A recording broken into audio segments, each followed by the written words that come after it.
The weather was perfect that day, marking the celebration of the transfer ceremony to the second school in the city of Lijiang.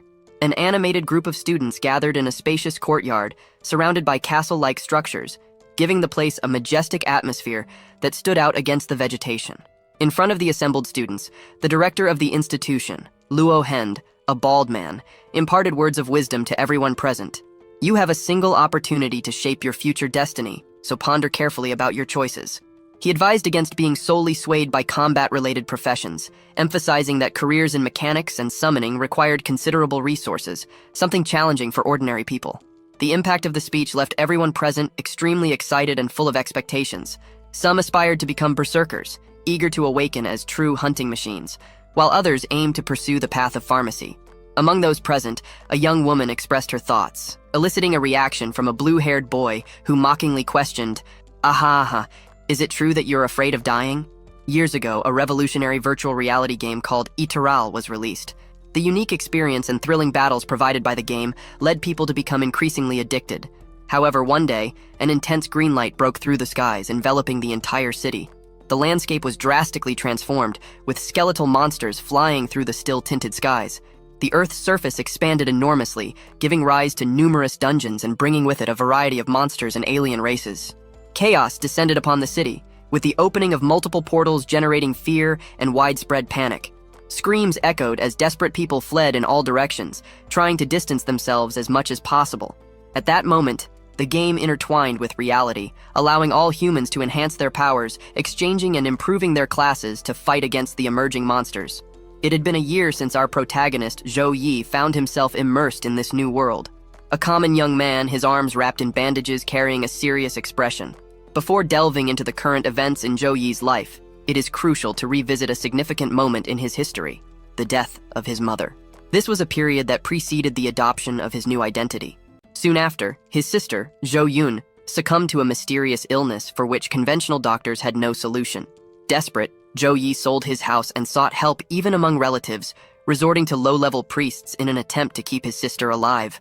However, the truth remained cruel, as the origin of the disease remained a mystery, and his sister's life hung by a thread, able to die at any moment. With no alternatives in the face of escalating medical costs and his already insufficient part-time income, Zhou Yi was determined to switch his class to combat. His goal was to clear dungeons to earn money and take his sister to more advanced treatments by the priests. In the midst of this determination, a level 24 mage indicated a circle, announcing that the transfer ceremony was about to begin. As the students' identifications were mentioned, they headed towards the magic circle. The mage raised his staff towards the circle, and a purple light began to form, completely filling the space. The activation of the circle caused an intense wave of energy that made many students shield themselves, placing their arms in front of their faces. It was just a brief demonstration of the power of a level 24 mage. The surprising revelation for Zhou Yi was that the mage class responsible for conducting transfer ceremonies could earn around 6 figures in money. Shortly after, Professor Li Xiangyang from Class 5, holding a stack of papers, announced the first name, Zheng Cheng. He was a red-haired boy standing next to Zhou Yi, who promptly raised his hands, responding, "Present." Moving to the center of the circle where the purple light emanated, a strong wind spun around him, capturing everyone's attention. Although there were thousands of classes available for exchange, in this ceremony, only 3 professions most suitable for each individual would be revealed. In this world where monsters were abundant and evil creatures wreaked havoc, combat professions were the most useful and respected, in contrast to support classes, whose status was considered lower.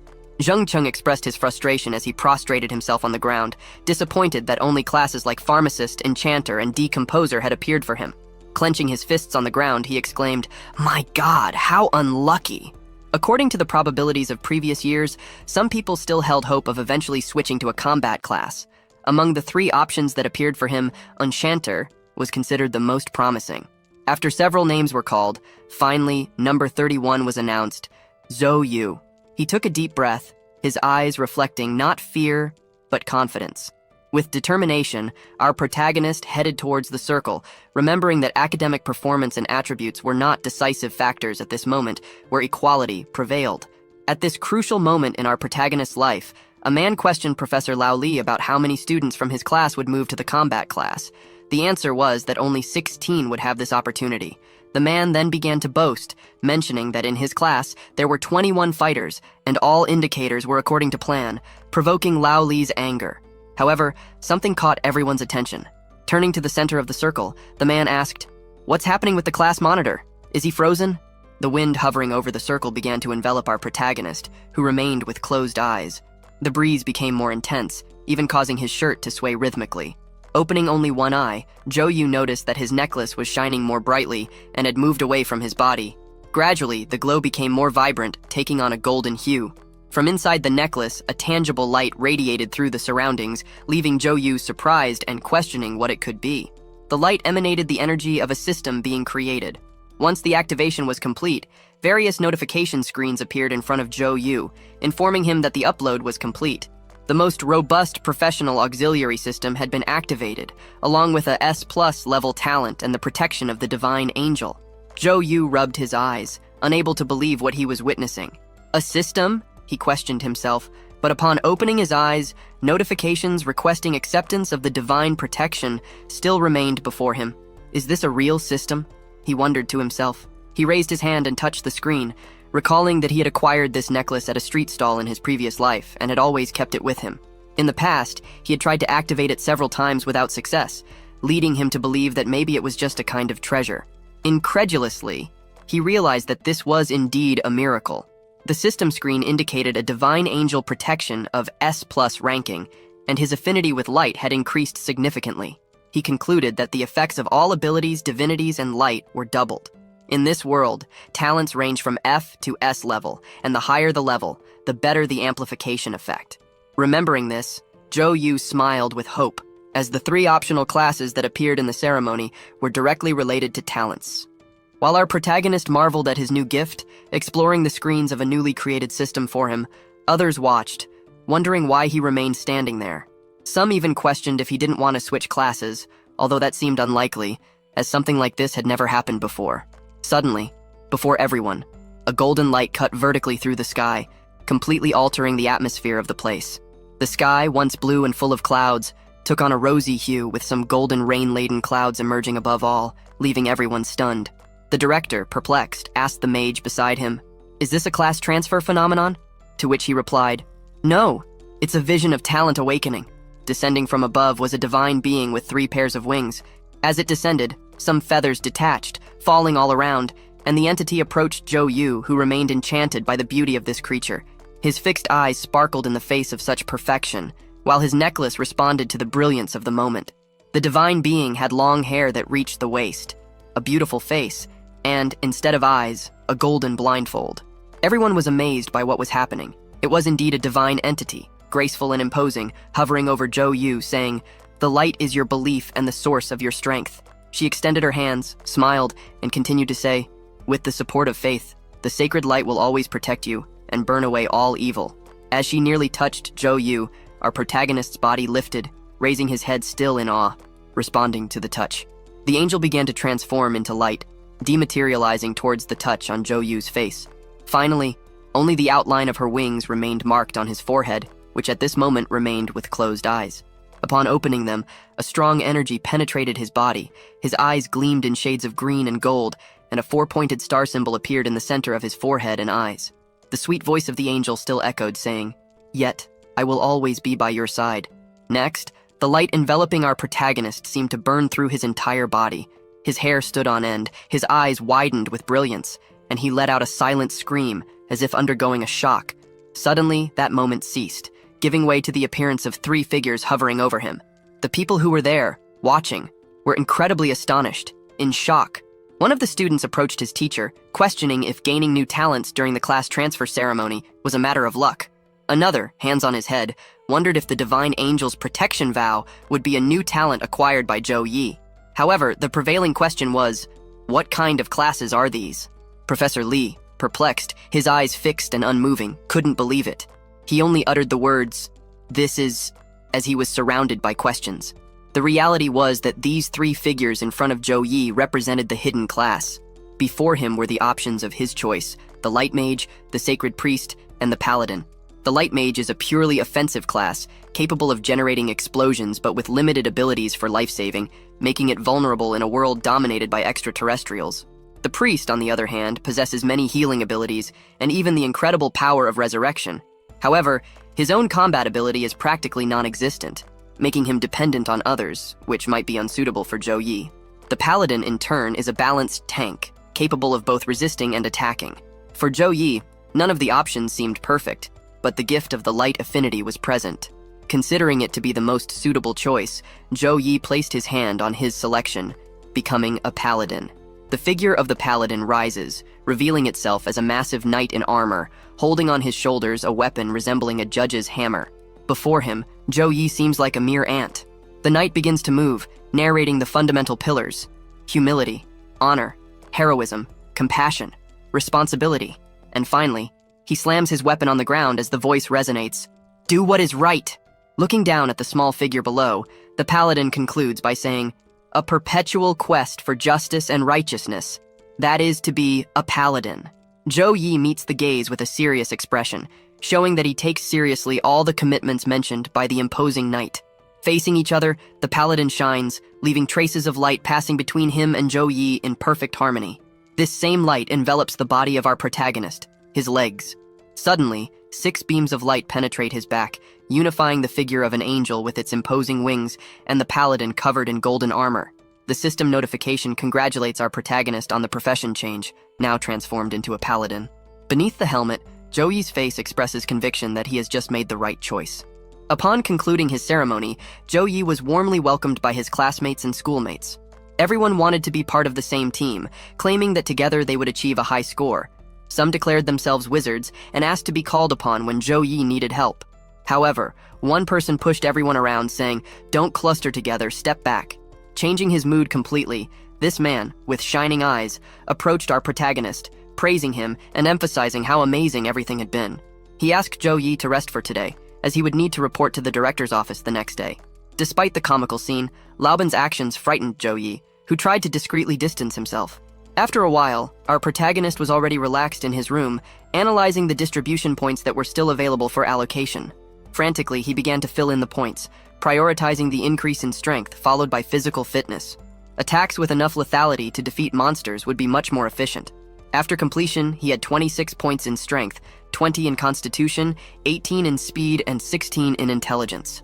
Within moments, Zhou Yi could feel the energy bubbling through his entire body, a result of the changes in his attributes. As the energy enveloped his body, the sensation he experienced was refreshing.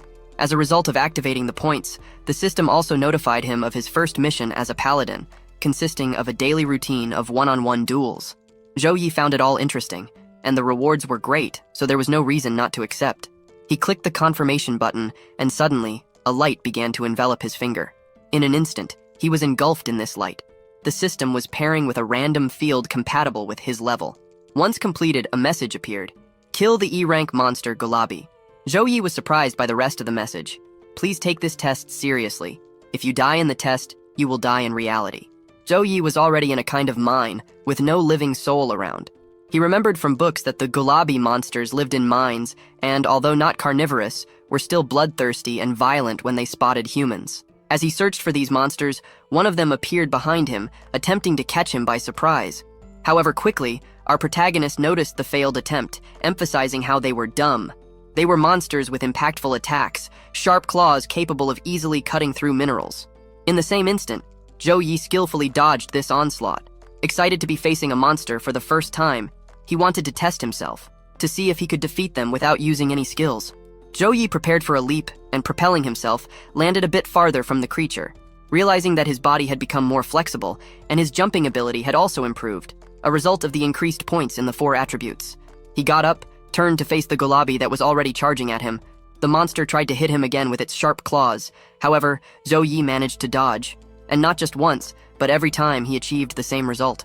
Our confident protagonist boasted as the Gulabis were slow, and with that, he could see the entire trajectory of their movements. However, what he did not expect was for the creature to use its sharp tail to come at him and hit him head-on. He ended up being thrown against the wall. Zhou Yi, surprised to see a huge hole in his stomach and the vast amount of blood gushing from it, froze, unable to take any action.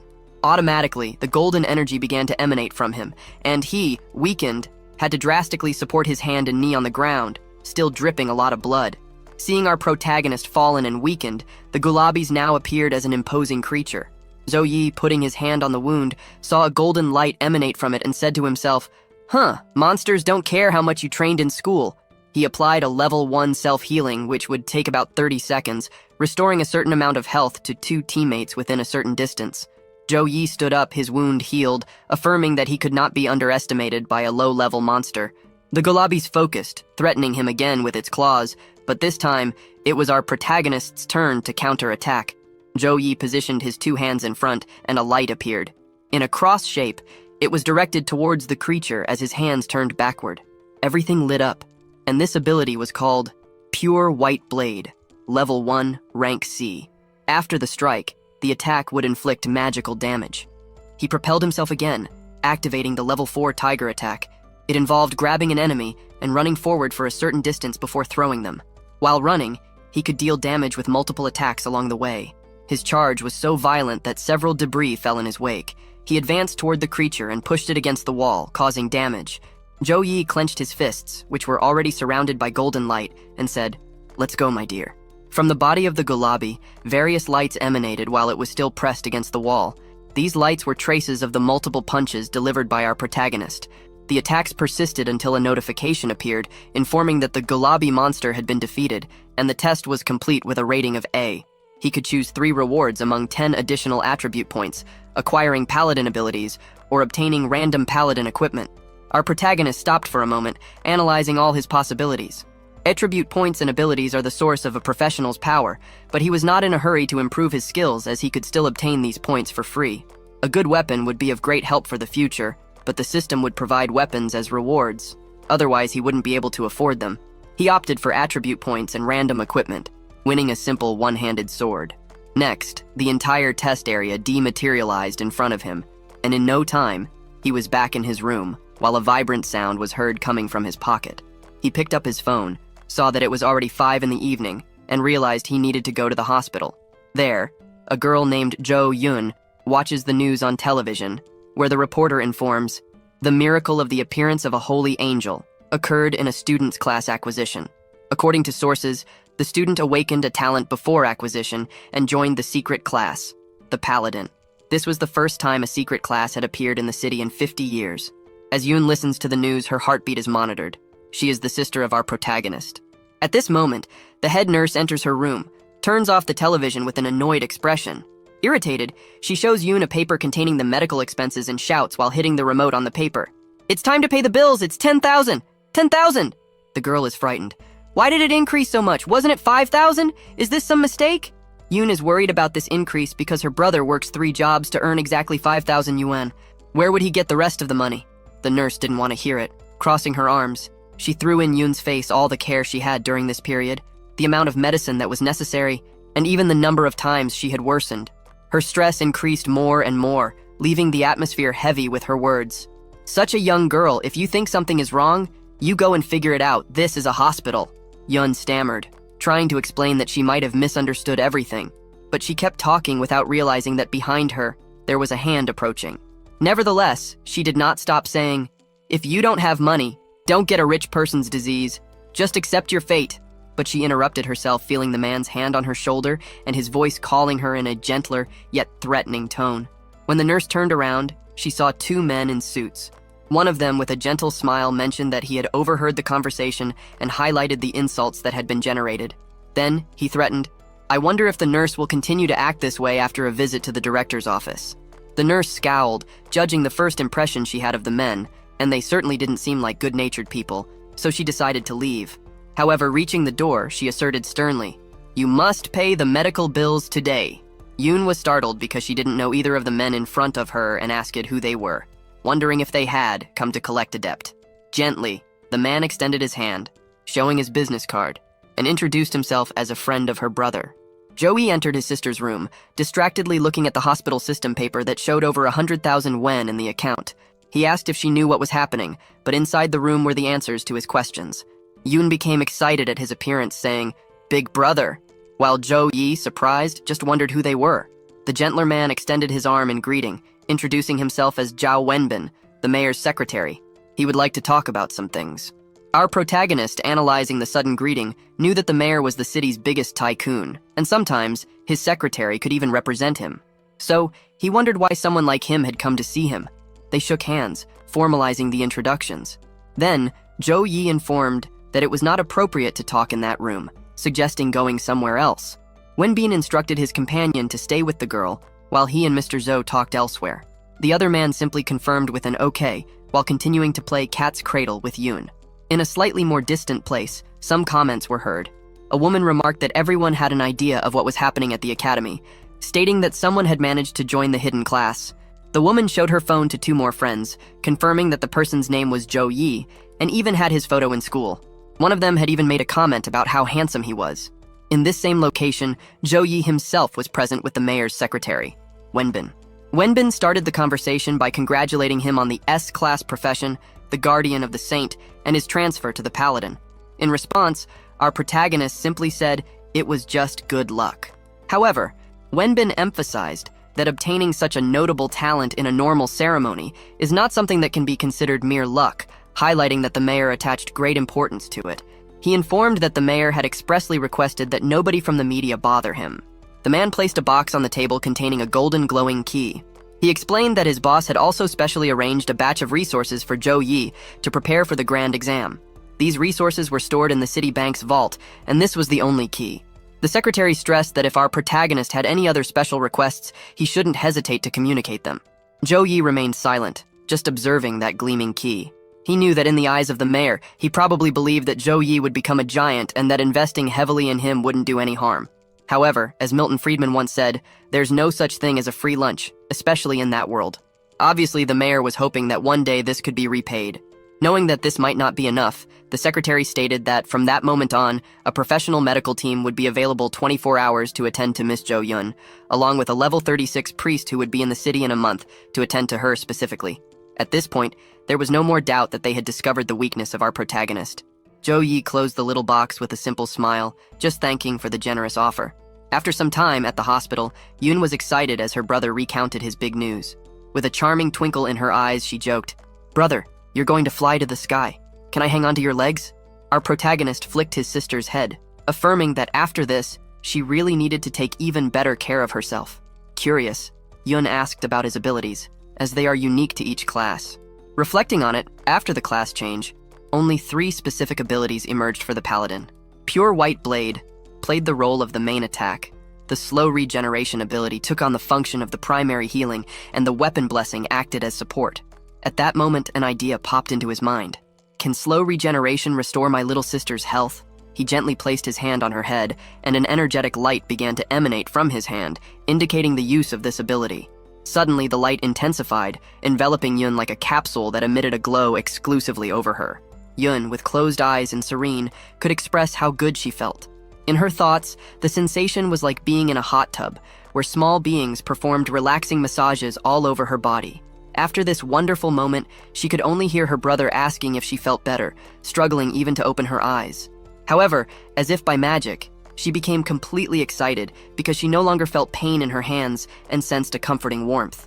Our protagonist smiled, aware that he had made the right class choice. His concern for strength harmoniously blended with the care for his sister's health. The Paladin, being a support class, offered this unique combination.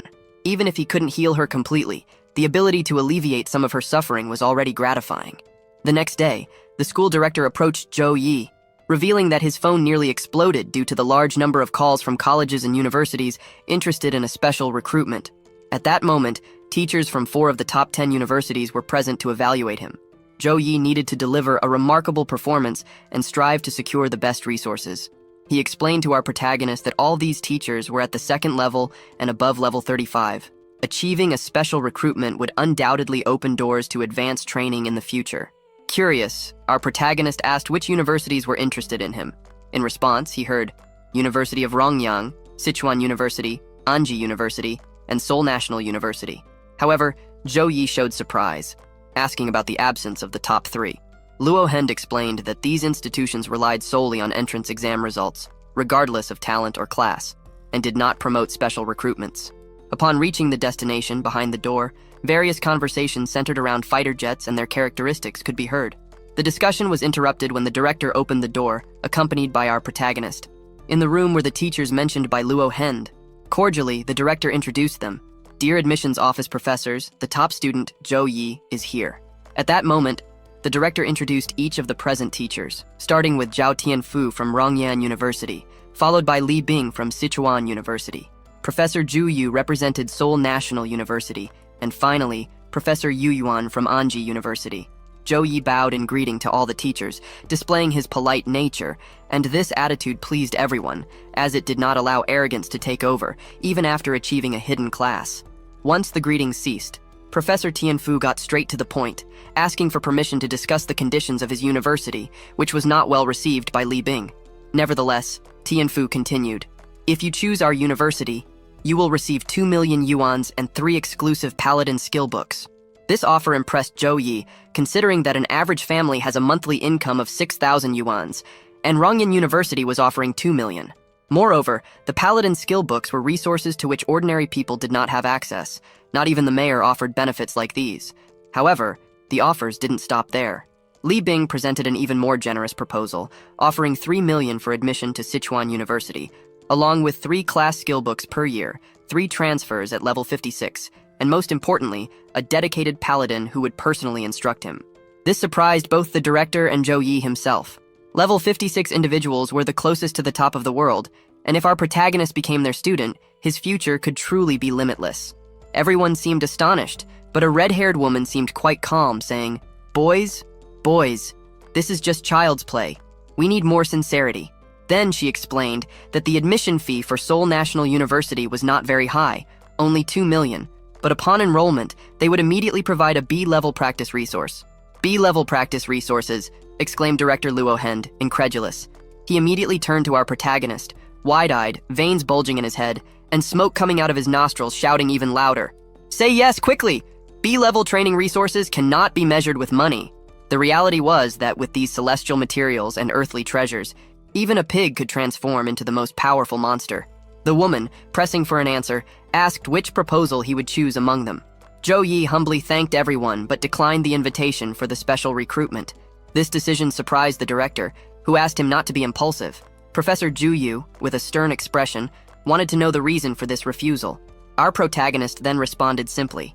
He aspired to be admitted to the top 3 universities. Among the top 10 universities, the 3 main ones were Suhang University, Qingjing University, and Magic University. They boasted the highest status and were recognized as the top educational institutions in China. They admitted only one group of first-year students each year, and the enrollment quota was not limited to humans. It also included extraterrestrial beings like elves and giants. Alien races by themselves were stronger than humans, and with the vast Chinese territory full of talents, the competition to enter these 3 universities was extremely fierce. The teachers were perplexed by Zhou Yi's statement. The bald man burst into loud laughter, saying, "Ah-ha-ha-ha! I thought you were a promising seed, but it seems you're just a fool." Filled with anger, he began releasing his blue energy, flowing throughout his body. He claimed to have read all of Zhou Yi's information, highlighting the many losses in the first 18 years and the lack of good resources to compensate. His strength was weak, and attribute values were low. The energy released by the teacher caused a lot of initial pressure on Zhou Yi. If he had felt this pressure yesterday, he would already be on his knees. The teacher continued to talk about the extreme difficulty of entering these universities with Zhou Yi's current abilities, emphasizing that even if he succeeded, he would be among the worst. Without vigorous and precise training, he would remain one of the worst for the rest of his life. Upon realizing the intense pressure caused by the teacher's energy on Zhou Yi, the director immediately intervened, channeling his own energy. Standing in front of the teacher, he confronted him and said, "So, you're going to intimidate my students in my territory?" Even in the face of the intense power pressure released by both, our protagonist resisted, catching the attention of the woman, who found his resistance truly impressive. Taking a deep breath, Tianfu assessed the situation and then turned away, stating that student recruitment depended not only on potential, but also on character. With such character, success would be difficult. With that, all the teachers bid farewell to the director, acknowledging our protagonist's ambitions. Everyone left except for the woman. She recognized Zhu Yi's courage, but agreed that what Professor Zhao said was not an exaggeration. She explained that there were numerous geniuses in China, as well as alien races whose strength surpassed theirs. Zhu Yi smiled and stated that he would use his exam scores to demonstrate his strength. With only 1 month left until the big exam and the support of the system, he was confident that he could elevate his strength to a frightening level. Thus, the top 3 universities would be available for his choice. Lost in her thoughts, the teacher admired Ju Yi's attitude. It had been a long time since she had seen eyes so firm and profound, as if she had returned to the days when she herself fought on the front lines. She remembered that, after staying in a peaceful place for so long, her thoughts had been shaped only to seek stability. She smiled and also bid farewell, expressing anticipation to see him in the exam. 1 month had passed, and the big exam was about to begin. A massive stadium awaited with a large audience in the stands. In the center, participants were arranged in rows in front of an imposing portal. Everyone was eager, nervous, discussing possible questions. Some talked about Ju Yi and how he had declined special recruitment because his goal was to enter the top 3 universities. Some called him arrogant, emphasizing his confidence due to possessing a rare and hidden class. The conversation ceased when one of the guys spotted our protagonist. Ju Yi walked past them with a serious expression, exuding an energy that made the guys a bit uncomfortable. The pressure he conveyed made those around him realize that he was somewhat different, as even his breath exuded strength. Ju Yi now stood before the imposing portal, ready to face any challenge. The grand portal indicated the entrance to the dungeon levels 10 to 13, with difficulty ranging from easy to hard. The depths of the dark forest housed demonic felines and cruel minotaurs, known for their preference for human flesh. It was only 30 seconds until its opening. The participants, crowded together, exchanged information about the dungeon's terrain. The dark forest was mainly composed of swamps. The demonic felines were agile, while the minotaurs were resilient. The maximum number of people required to form a team and enter the dungeon represented its difficulty. Everyone was apprehensive, because in previous years the required number was 3 people, but this year it increased to 5. A man, seemingly in charge of the exam, drew everyone's attention, urging them to remember to do their best and use a return scroll in case of mortal danger in the dungeon, emphasizing that death inside was real death. He advised them with the words, "Prefer to fail the exam than lose your life." The countdown clock signaled the end of the designated time, and the instructor exclaimed, "Time's up! All candidates, get ready!" A blue light emerged, enveloping all participants and teleporting them into the dungeon. In the stands, everyone cheered, and the images showed some participants. From Class 1, Sun Qiang, a warrior, and also from Class 1, Mo Qing, an assassin, both without a group. Right after, also from Class 1, were Long Fei, Wang Fang, and Sun Jiam, a group of 3 with the classes Elementalist, Archer, and Underworld Mage. Next was our protagonist, Zhou Yi, a paladin from Class 5, also alone. Finally, a group of 4 people from Class 2 appeared, with the classes Archer, Fire Mage, Swordsman, and a healer. In the audience, people commented on how predictable all of this was. A young man explained that the experience itself was exclusive. The higher the score in the university entrance exam, the greater the risk of death. Only the best in the class would dare to face such a challenge. One of the girls pointed excitedly, saying, "Look, that's Zhou Yi!" Our protagonist appeared again on the screen, and behind him were various lurking eyes. Unlike the others, his difficulty level was Nightmare. The director of the education department, Jia Tao, appeared perplexed by the situation, not understanding how they could assign a nightmare difficulty to a single player. He pounded the stage and shouted, "A paladin's support ability is very strong. No matter who he works with, he is the best. Why did you want Zhou Yi to face this dungeon alone?" Clearly agitated, as he spoke to another bald man, he continued, "You also chose this nightmare difficulty with a high mortality rate." He turned to the screen again, calming down, and explained to Director Liu that this month the city had allocated many resources to Zhou Yi precisely to achieve good results. However, if he failed in the dungeon, the reputation of the entire municipal government of Lijiang would suffer a severe blow. Director Liu asked Director Jia to calm down and not worry, as Zhou Yi was not a careless person and surely must have something hidden up his sleeve. Meanwhile, in the darkness of the dungeons, only lurking eyes watched every move of those present. A shadow passed at high speed, barely identifiable, but the moment was alert. Zhou Yi took out his Justice Cleaver, radiating a golden glow, and prepared for a possible attack. Suddenly, a huge pink creature with sharp teeth and claws came to welcome him. The monster tried to grab him, grunting loudly, but Zhou Yi was already waiting and shouted, "Die!" A strong light emanated, a golden glow like the sun, as Zhou Yi used his skill single-blade axe and struck a blow at the formidable creature. Zhou Yi stared at the blood spraying around and remembered that a month had passed since he was still at level 10. The average attribute value had already reached an abnormal 47 points, equivalent to a level 13 professional. Standing there in front of two pieces of the monster, he knew he could be among the top candidates in the entire Suzhou and Hangzhou province. Two monsters still observed Zhou Yi from behind a tree, and confidently our protagonist said, "If you don't come, I'll attack myself." He activated the skill blessing of the weapon, now at level 4. His body glowed, his eyes were already golden, shining along with the mark on his forehead. He positioned his sword full of energy and cut another creature in half, leaving only traces of golden light. Under the effect of the S+ talent from the Angelic Saint's protection, the Paladin's exclusive skill, blessing of the weapons was also enhanced, and the strength of the single-blade axe increased by an additional 21. Zhou Yi continued to fight against all the monsters that appeared before him, leaving trails and explosions of yellow energy.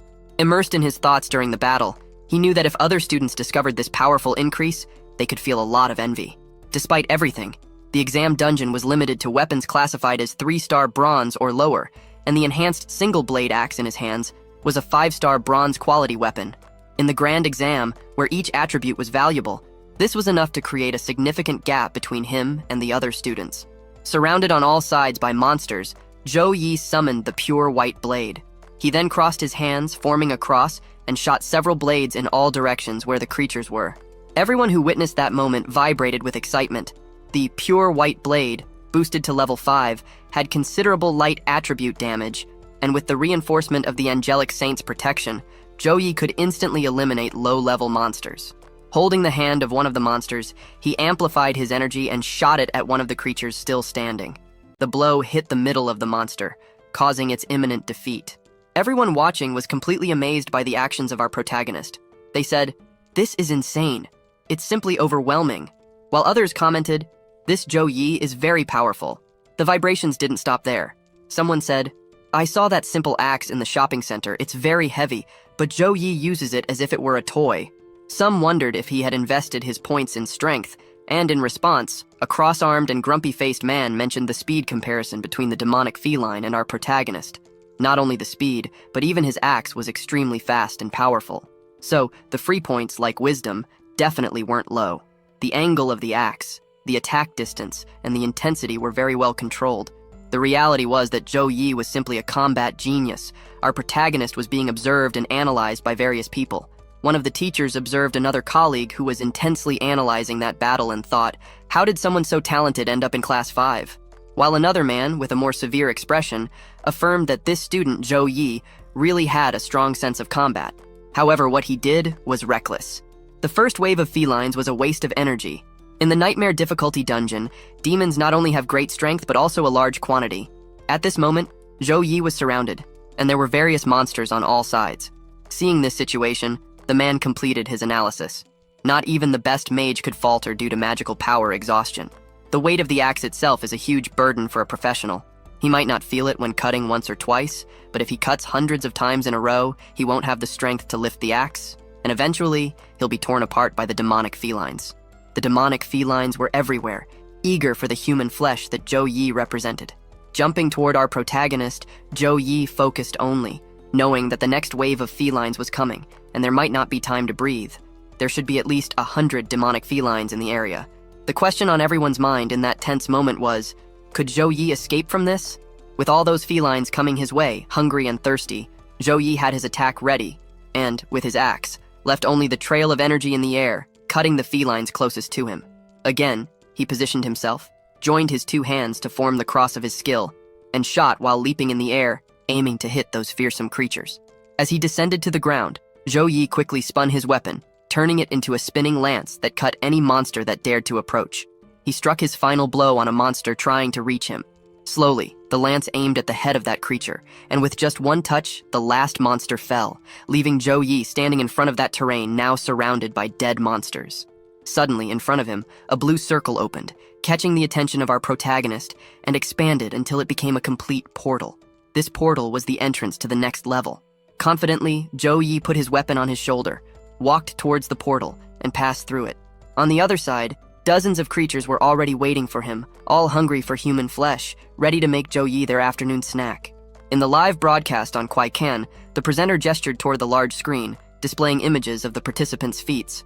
He referred to himself as the favorite host, narrating to his audience, What we are witnessing now is excellence incarnate, the most outstanding and popular student from the Second Academy, holder of the rare Class S talent, and the brilliant champion in the Great Challenge, our esteemed Zhou Yi.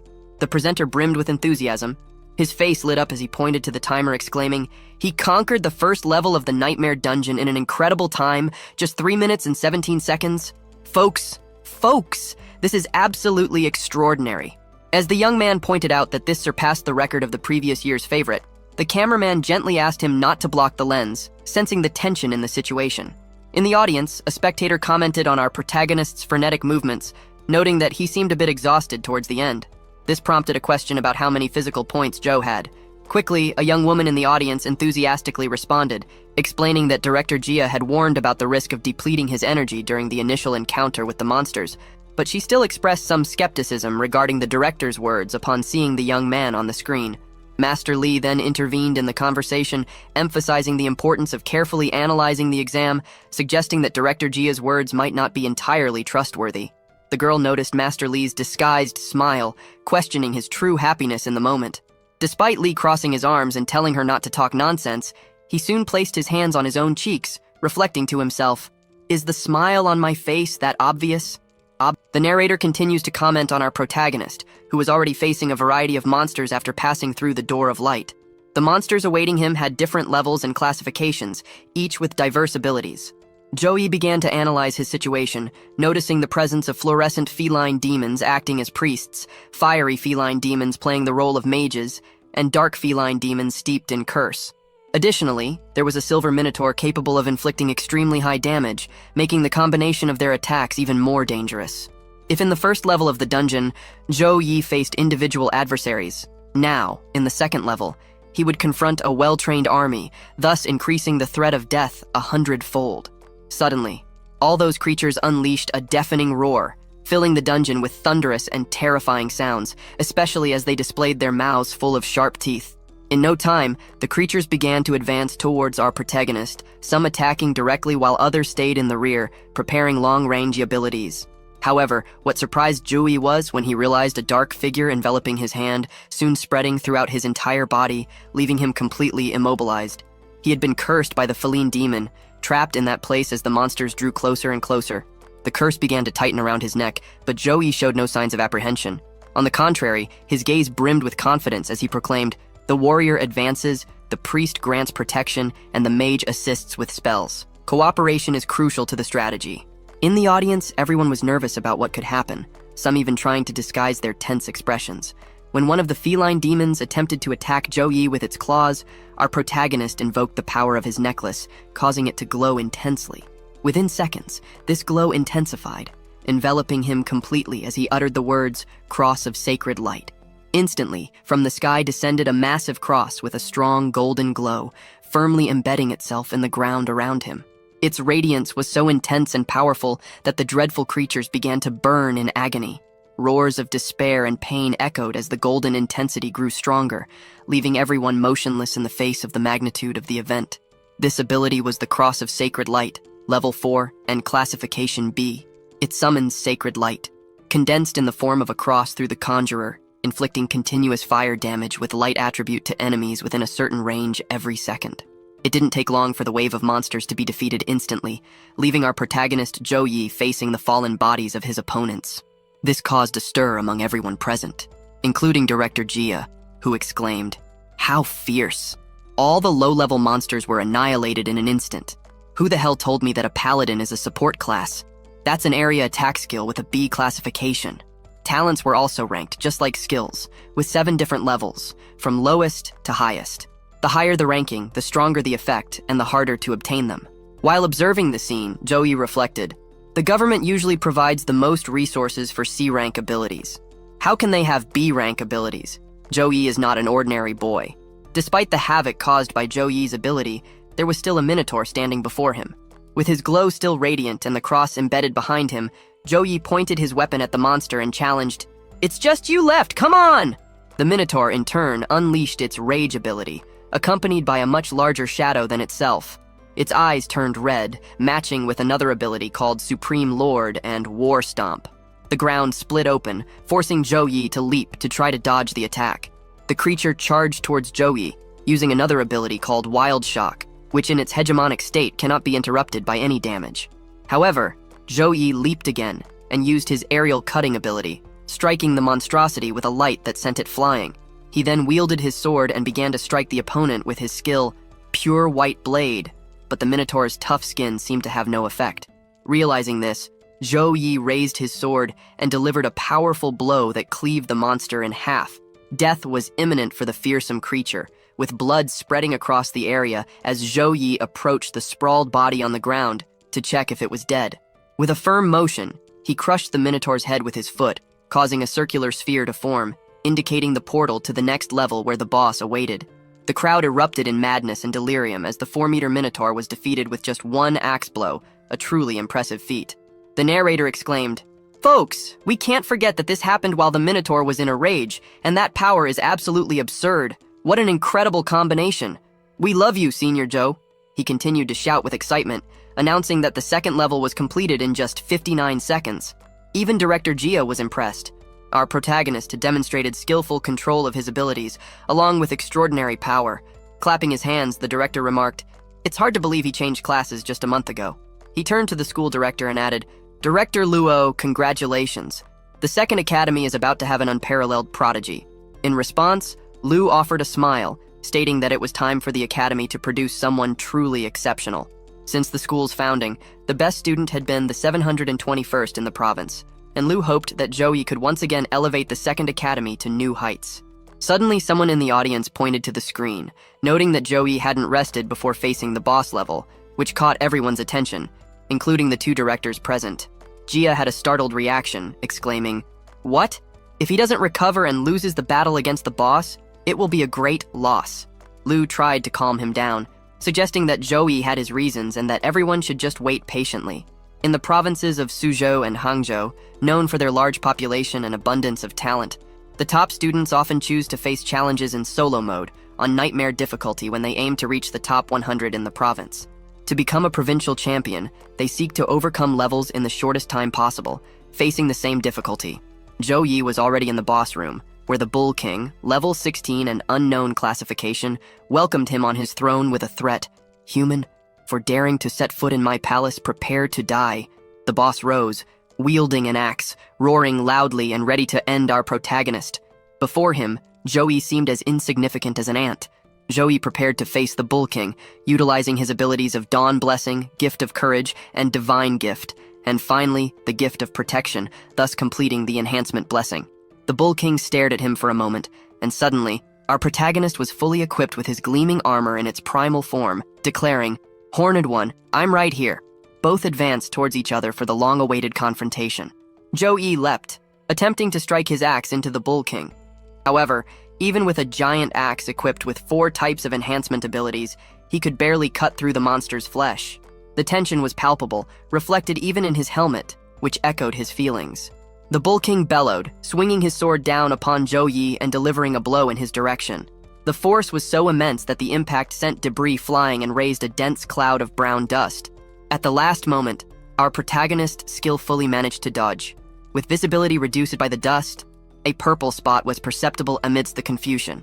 Suddenly, Zhou Yi was caught off guard by the Bull King, who then struck him with his axe. The blow was so devastating that it pierced through several stone columns one after another.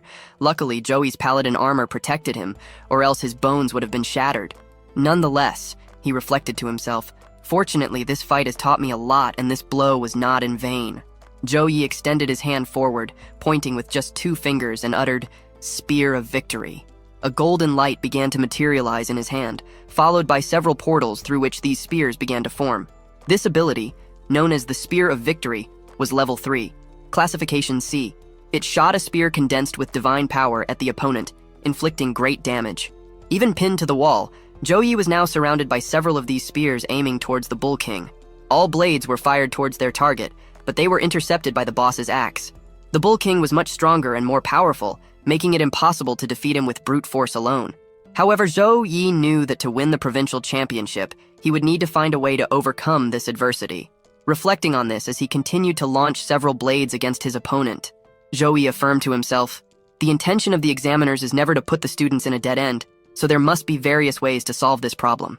He began to analyze from the beginning of the fight, seeking to discover an effective strategy.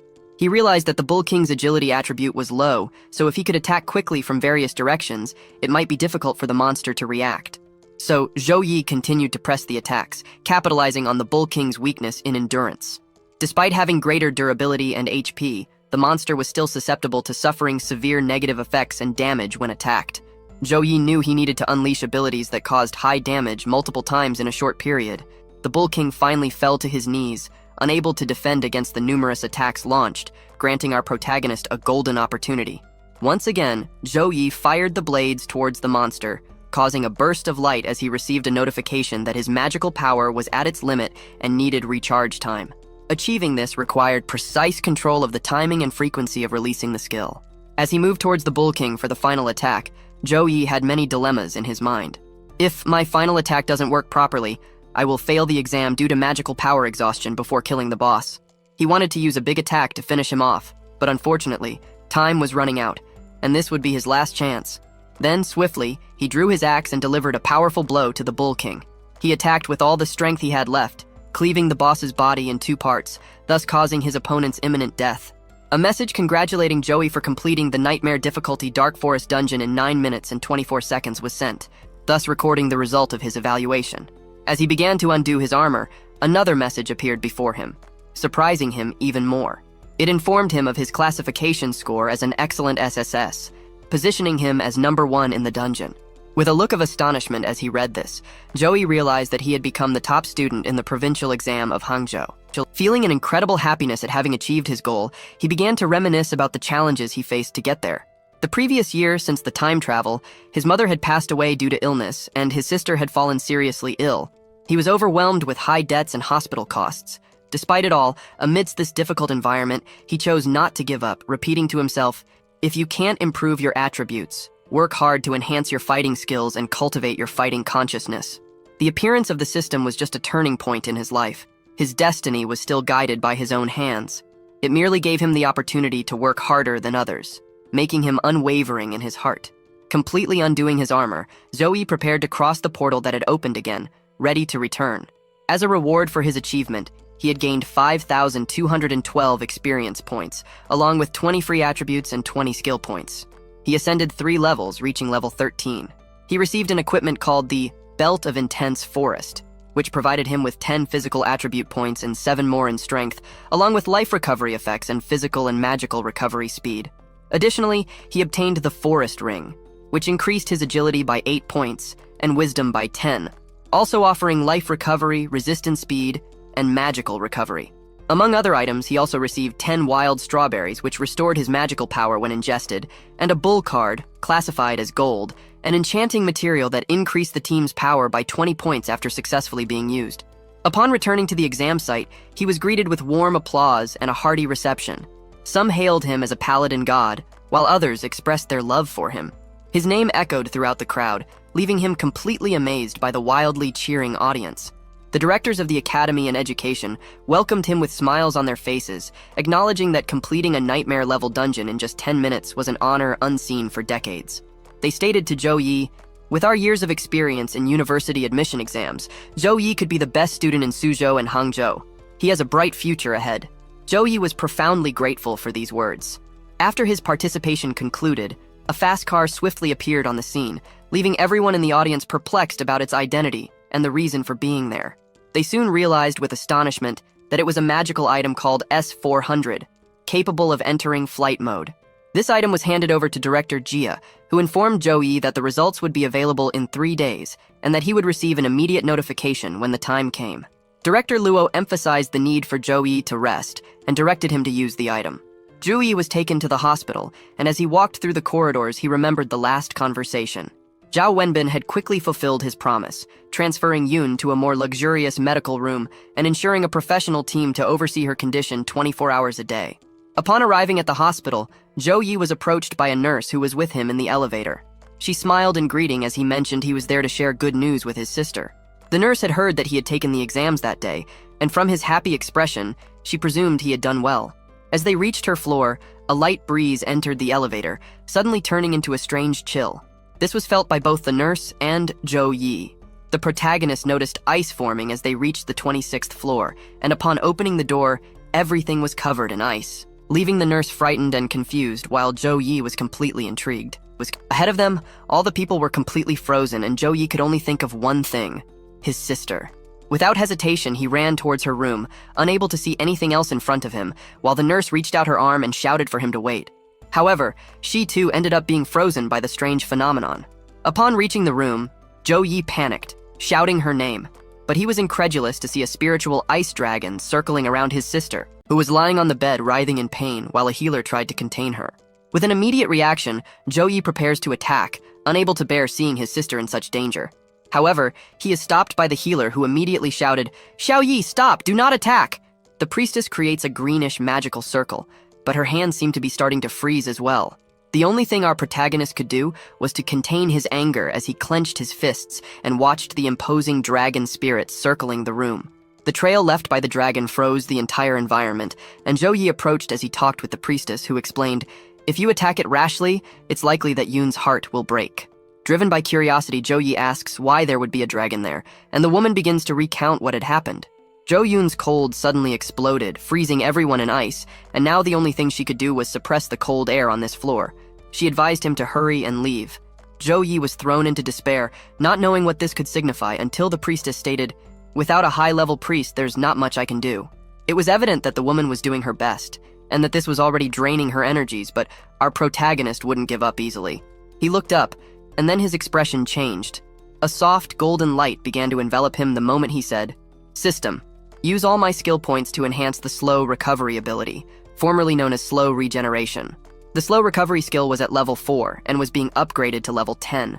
This would allow members within the team, within a certain range, to slowly recover, boosting their physical strength and magical power. The effect would last for a certain period of time. Jo-yi raised his hands, pointing his palm towards his sister, while his glow started to intensify. The ice in the priestess's hands shattered, startling her. The magic contained within a paladin's healing abilities was powerful indeed, even surpassing that of a level 23 priest. Jo-yi was determined to alleviate the situation, his hands extended before his body, which was gradually freezing. Beams of golden light emanated from his hands, providing slow regeneration. As he worked on this, he addressed Priestess Ching. "I will take care of things here. Tell the secretary to bring a high-level priest." Ching emphasized that a high-level priest had a very busy schedule, and the secretary had a meeting with him next week. Even if he could hurry, it might be too late. But our protagonist didn't want to hear any of it. He looked at her intensely and said, "Tell the secretary to bring a priest as soon as possible, and I promise that at some point in the future, I will do something for him unconditionally." The woman understood the request, and despite hesitating to leave him there, she hurried off to fulfill what he had asked for. Yun had been suffering from cold attacks every night for a year. Under the influence of the cold air, her whole body felt intense pain that seemed worse than death. However, recently, the cold had intensified even more, but no one expected that this cold could affect the outside world. Jo-yi struggled to contain the healing power against Yun, while several layers of ice broke before him. He was trying to control his power to resist as much as possible. The cold had even affected the outside, where the day gave way to sunset, making room for the night. Jo-yi was exhausted. The cold was starting to affect him, with layers of ice forming on his face, hair, and hands, but he still tried to keep Yun away from this intense cold. Suddenly, a green sphere sped through the air, cutting through at high speed, bounced on an ice-covered surface, and quickly transformed, resembling a pinball bouncing off on all sides. Yun began to groan in pain, while Jo-yi, covered in ice, shouted, "Wait! Don't touch her!" It didn't take long for the green sphere to hit our protagonist, causing him to roll away on the ground and breaking the ice covering him. The one behind this was a woman, dressed seductively as a priestess, enveloped in a green energy, challenging him to a confrontation. Her weapon looked like a fountain pen, with the tip shaped like a feather, and she sought a battle with the spiritual dragon. As she swung her weapon, the tip cut through the ice dragon. In the air, various symbols began to appear, forming a magical enchantment that slowly bound and sealed the dragon. It was possible to hear her saying firmly, "Resist! Resist! Resist!"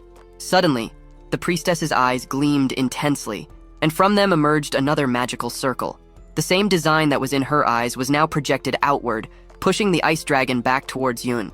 The priestess's energy enveloped Yun, causing her face to glow and dispelling all the ice around her.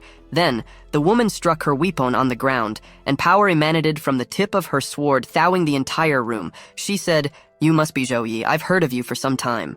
The waves of power gradually thawed everyone who was frozen in the corridors, and when everything calmed down, the woman turned to Zhou Yi and introduced herself. I'm Kui Liana, a second-class priestess at level 35 from the city of Qingyun. She explained that Director Jia had specifically requested her to urgently treat his sister. However, her mind was filled with thoughts. Firstly, she wouldn't have broken the rules if Director Jia hadn't mentioned that he was the provincial champion, but she also noticed that Zhou Yi had endured the cold for so long that she believed the director wasn't really trying to deceive her. Worried, Zhou Yi questioned Kuei about his sister's illness and whether there was a possibility of a cure. The priestess explained, "The cold air condenses into a form. This is the sign of lineage awakening." Upon hearing this, Zhou Yi exclaimed, "Lineage awakening?" With the arrival of the eternal game, many players opted for alien races such as elves, giants, and demons. With the fusion of the game with reality, players of other races also developed their own lineage traits. For example, humans with elven blood began to have emerald green eyes and slightly larger ears. Similarly, humans with giant blood could reach heights of 3 to 4 meters. Over the past 200 years, there have been marriages between players of foreign races and humans, resulting in the gradual dilution of their traits. However, one exception persisted: the awakening of lineage. The priestess explained that with the awakening of an alien lineage, blessings and curses are inherently linked. Successfully mastering the power of an alien race can facilitate learning and skill improvement, requiring less effort. However, failure can result in severe consequences, from paralysis to instant death. Zhou Yi's sister suffered from the cold due to the fragility of her body in the face of the power of her lineage. As he watched his debilitated sister, the priestess revealed, "It seems that your lineage is rare and related to ice. To acquire this lineage, it would be necessary to alter your constitution." She mentioned that only a celestial treasure called the Freezing Lotus could make this alteration, but it was extremely rare, last seen 30 years ago at an auction where it was bought by a mysterious individual for a high price. Before departing, the priestess warned that within 3 months, the suppression of cold in Zhou Yi's sister's body would cease to be effective, resulting in catastrophic consequences. She offered 2 options: to use the Great Seal to seal the alien lineage, or to seek the Freezing Lotus. Zhou Yi, now calmer, sat near his sister's bed, reflecting on the priestess's words. He pondered to himself, but the price would be, in the future, no longer being able to level up. 5 days passed, and Zhou Yi continued his relentless training. His athletic figure drew the attention of all the girls around him. He had successfully completed a training mission involving a series of physical exercises, such as squats, push-ups, sit-ups, and practice with his weapon. As a reward, he always sought to obtain free attribute points, one of the rewards offered by daily missions. For a paladin like him, physical and wisdom attributes were essential, but he could not afford to neglect the others. The balanced distribution of these 4 attributes was crucial to avoid weaknesses. As he pondered how to distribute his attributes, Zhou Yi received a notification informing him of the results of the university entrance exam. To his surprise, he was congratulated for achieving first place in the provinces of Suzhou and Hangzhou. As a reward for his outstanding results, he obtained the S-Class artifact Cross of Resurrection and 3 new skills called Divine Hands, Exorcism, and Light Punishment A. Additionally, he received 30 free attribute points and 30 skill points. In all news channels, there was only one topic of discussion: the first place in the city of Lijiang. It was surprising that the champion, upon entering the dungeon, was only at level 10. The news reports were filled with articles to be read, containing various information about the champion. Television media sought a position, and the mayor seized this opportunity to make his speech. When Zhou Yi changed classes and became a paladin, I knew this kid would become a great player. That's why I suggested to the municipal government to increase his training. It's due to my good eye. In a restaurant, a group of people called our protagonist cursed. They couldn't accept that the provincial champion would be someone with the paladin class and emphasized how annoying this team support class was. They thought it would be difficult to clear dungeons without a paladin, but one of them pointed out, "Soloing a nightmare-level dungeon at level 10? Are you kidding me? That's not cheating?" One person showed his phone to the other 2, who were stunned. He had images and videos of that moment, and it was all true. The shock of our protagonist's relentless strength kept everyone extremely amazed. They commented on the video, wondering, why does the Holy Light Cross cause more damage than a high-level mage's fire magic? They tried to analyze Zhou Yi's abilities. Weapon blessing, gifts from the gods, blessing of courage. Can someone help me count the total number of buffs this provincial student has? Quickly, Videos of that event were being circulated worldwide until it ended up on the screen of a house, just as we would like it to appear on yours. A man with red hair was closely observing the actions of our protagonist. With a serious expression, he commented, "The clearing time was 9 minutes and 24 seconds. Faster than me." That expression quickly changed to a cruel smile. His eyes narrowed, finding the young player somewhat interesting, but at the same time mischievous for stealing his glory. His fingers played with fire that exploded next to him while he still wore a smile. Our young protagonist was on his way to somewhere near a forest when he received a notification on his phone. The municipal government had transferred 5 million.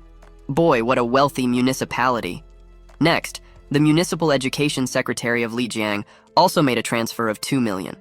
Immediately, he called Secretary Zhao and asked what was happening, and in response, he said, "Considering your excellent performance in the university entrance exam, the government will reward you with 5 million in cash and a luxury house. Do you have any preferred neighborhood for this house, or should we choose for you?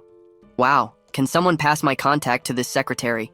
Upon hearing this, Zhou Yi was certain that they had received the news that he was the provincial champion. He then asked for help in choosing, and not stopping there, the secretary also informed him, "I heard that the admissions officers from the top 3 universities will be coming soon. Would you like me to send a car to pick you up?" Humbly, Yi declined, stating that he was already on the spot. Not long after, a man approaches our protagonist and greets him, claiming to be the special admissions professor from Rongyang University. However, soon after, another person grabs both their attention saying, "Hey, remember when Rongyang University said that student Zhou was too arrogant?" This man descends the stairs of a helicopter, emphasizing that the university had also reprimanded his colleague, Zhou Yi, for not knowing how high the ski is, and questioning why he is there again.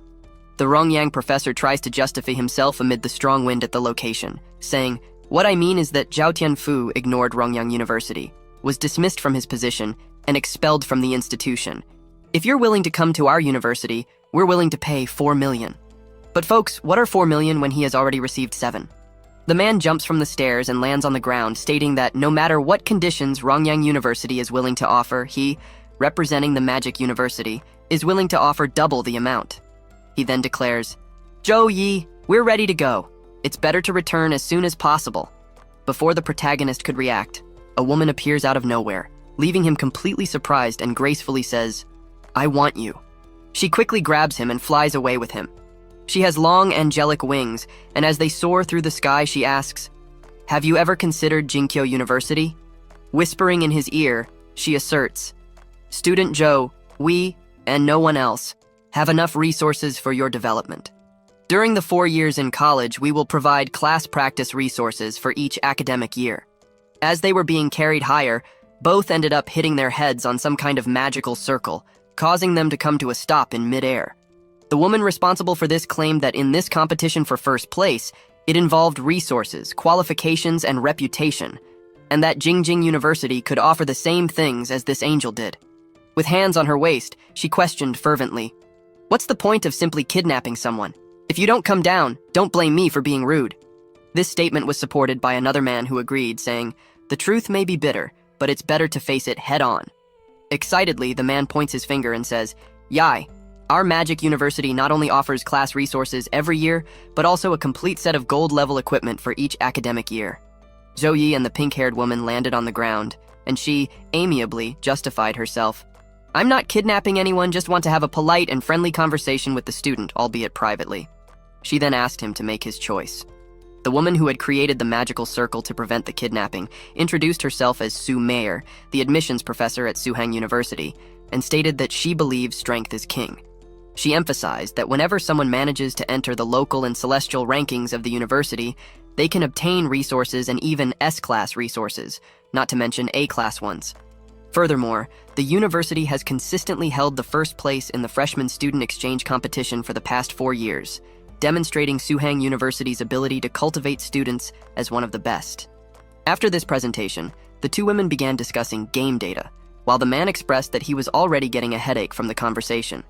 Yi pondered over everything. The special recruitment packages offered by the 3 universities were similar, and he would have a bright future choosing any of them. His goal was to acquire greater practical abilities at the university, and thus he already knew which one was most suitable for him. He spoke up, saying, I choose and everyone tensed up, anxiously awaiting his response. He revealed that he chose Suhang University, and this answer, of course, left the responsible professor a bit surprised. Quickly, she opened a special enrollment scroll from the university and asked him to take a look and sign if there were no issues. The other two professors were a bit frustrated due to the consistent choice of Suhang University by students. The girl emphasized, "Well, if you can't adapt to Suhang University, you can transfer to Jingjing." But quickly, the woman reprimanded her, calling her a wretched thief. Meanwhile, our protagonist was surprised by the level of magic the professor possessed, as only high-level individuals cast spells without a wand. Zhou Yi took advantage of the situation and revealed that he had a question, curious to know her level, and with a satisfying smile, she replied, "Level 42 and a level 2 mage." This left him a bit confused, stating that she didn't even look 30. In response, she informed him that the world outside is vast, and upon arriving in Suhang, he would see many powerful and young individuals. Quickly, he opened a smile and said, "Very well," and began signing without a second thought. After obtaining the system, he would find no match among his peers, and upon entering the university, he would undoubtedly encounter many challenges to progress faster and become stronger. Seeing his joy in signing the contract, the professor was sure he was an interesting boy, as his fighting spirit was ablaze. In an instant, a magical circle sealed the contract, solidifying the agreement between both parties. She took back the scroll, informing him that he had a week to pack, and she would pick him up herself later. "What? Is university assistance this fast?" exclaimed Zhou Yi, surprised. The professor winked, explaining that, of course, special students receive the highest level of training as early as possible so they can improve even faster and perform better in the National Freshman Student Exchange Competition. Some time passed, and our protagonist was accompanying two people, one of them pushing his sister in a wheelchair. They arrived at the house they had been given, and his sister's surprise was so great that she exclaimed, "Wow, what a giant room." Her brother was very happy with her reaction, and the secretary accompanying them said, "Mr. Zhou, this is a residence provided by the government of Dao City. It has 3 floors. The second floor has a special training room, and the third has a large terrace and a complete recreation area, totaling almost 1,000 square meters." He then mentioned that he would leave them to not disturb them, and they could rest well. But before he could leave, Zhou Yi asked him to stay a little longer because he had something to ask. He explained that his sister had not fully recovered and was still very weak, even though Qing took care of her personally. He hoped the secretary could also help take care of her for a while. The secretary's actions were of great honor, bowing with a smile. The car was already waiting for Yi, and the professor observed as he bid farewell to his sister. He said, "If you're having difficulties, remember to call me immediately. The elixir given by the priestess must be taken every week, and you might forget. In a few days, Secretary Zhou will make preparations for you to go to school, so you should always listen to him." His sister's response was to cover her ears and claim that everything being said was blah blah blah, a tantrum that was promptly reprimanded by a cheek pinch from her brother, forcing her to say, "Ouch, I heard. Entering the car, his heart tightened as he saw his sister getting farther away through the car window, and the professor quickly realized that it was the first time he was distancing himself from her in this way. She asked him to get ready, and quickly everything around him became a blur as the car sped through a teleportation portal, heading straight for the city of Suhang, a university city. There, various portals were transporting different types of transportation, from cars and ships to spaceships, bringing in countless people. And one of those cars belonged to Zhou Yi, which moved so rapidly that he had to hold on tightly. "No need to rush. There's no need to use the magical teleportation circle, right?" he asked, still confused. He remembered that it was the military who controlled the use of magical teleportation. Even the priestess who took care of his sister always needed to request authorization for the temporary use of a mini teleport. But the professor justified it, saying that the university is associated with the military region, and for this reason, they have large flows of teleportation, which occasionally is very convenient and safe. Upon arrival, he found himself near several rocky structures next to a large portal, where everyone passed through a sign welcoming them to Suhang University. "Wow, this is quite extravagant," exclaimed our protagonist, still amazed. He was still looking around, amazed at the many people heading in the same direction, when the teacher said, "Come on, you need to check in." Suddenly, a kick was aimed at Zhou Yi, who quickly dodged, narrowly avoiding it. As he analyzed what had been thrown at him, he saw a girl upside down. He realized it was a girl who had kicked the man, sending him flying. She had a pouty expression. With fury in her eyes, she said confidently, "I've already told you I don't want to talk to you." She had everyone's attention at that moment and continued, "That kick was a warning. If you bother me again, I won't go easy on you." The young man was stunned, his eyes still spinning, and he couldn't even compose himself. People around him laughed and said, "Young Master Zhen has met his match this time. He's always trying to attract newcomers every semester, and he finally got what he deserved, thank goodness." Witnessing this scene, Zhou Yi found himself thinking that this girl had magical standards and a demonic lineage. The teacher, at that moment, warned our protagonist, explaining that many students and teachers at the academy spoke different languages and instructed him not to be too surprised to see them in the future.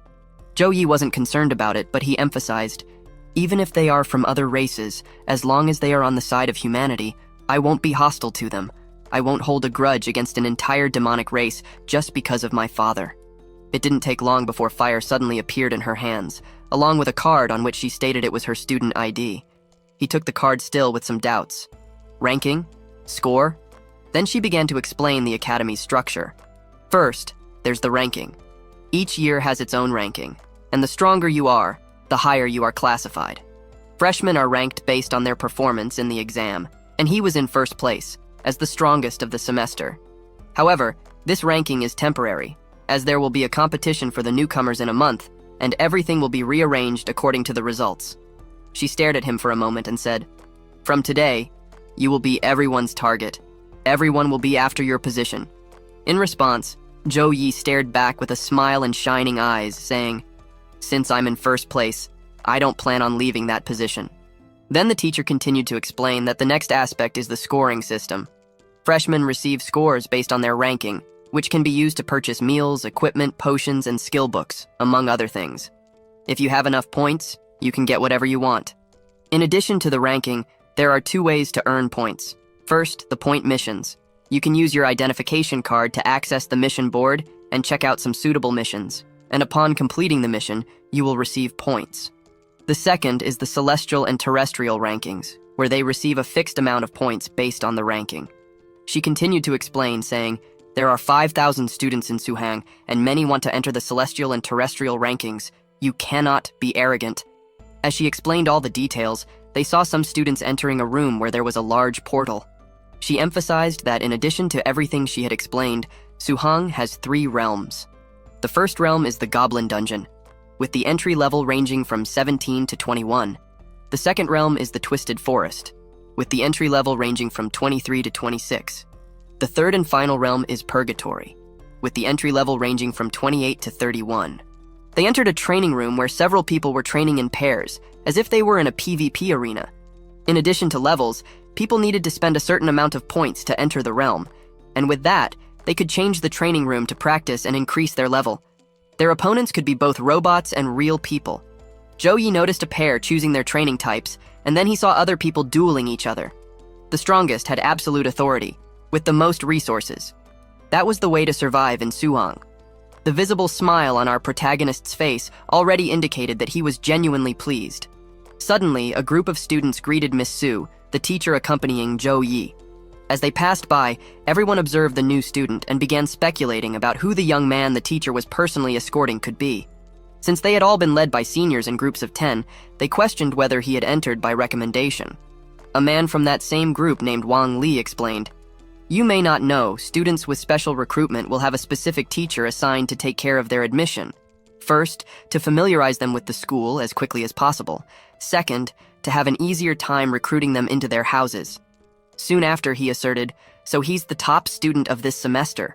The girl with the demonic lineage was in this group and a little uncomfortable with people asking Wang Li to describe what this student was capable of. Wang Li then explained, "Zhou Yi, first place in the Suzhou district, level 13 Paladin." Everyone was astonished, saying together, "What?" They found it impossible, as Paladins are support class characters. They had even heard that the second place, Shen Lin Feng, was a level 14 Berserker, and that was exactly what they couldn't comprehend. How did a heavy support surpass a Berserker?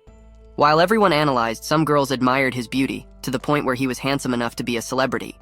The girl pondered and marked in her mind that Zhou Yi was the number 1 among the freshmen.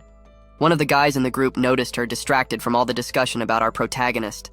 Then, gritting his teeth and in a fit of rage, he said, "I think this first place is just a farce!" Startling everyone. His statement was so loud that it caught Zhou Yi's attention, and he stared at the red-haired guy who maintained his posture. With a confident smile on his face and pointing his finger at Zhou Yi, he said, "Liu Jing, level 13, Punishment Knight, and number 38. I suspect you don't have enough strength to be ranked number 1, and now I'm challenging you."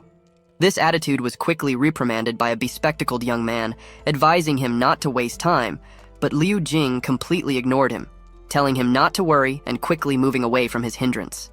However, the first place had already been unanimously decided by the director and 5 university professors, so it's impossible that it's wrong. People said that Liu Jing wanted to use the number 1 spot as his stepping stone because the Paladin is not a strong class, and it wouldn't be strange for people to want to step on him for that reason. Zhou stared at him and responded to his challenge by asking, "Why should I accept your challenge?"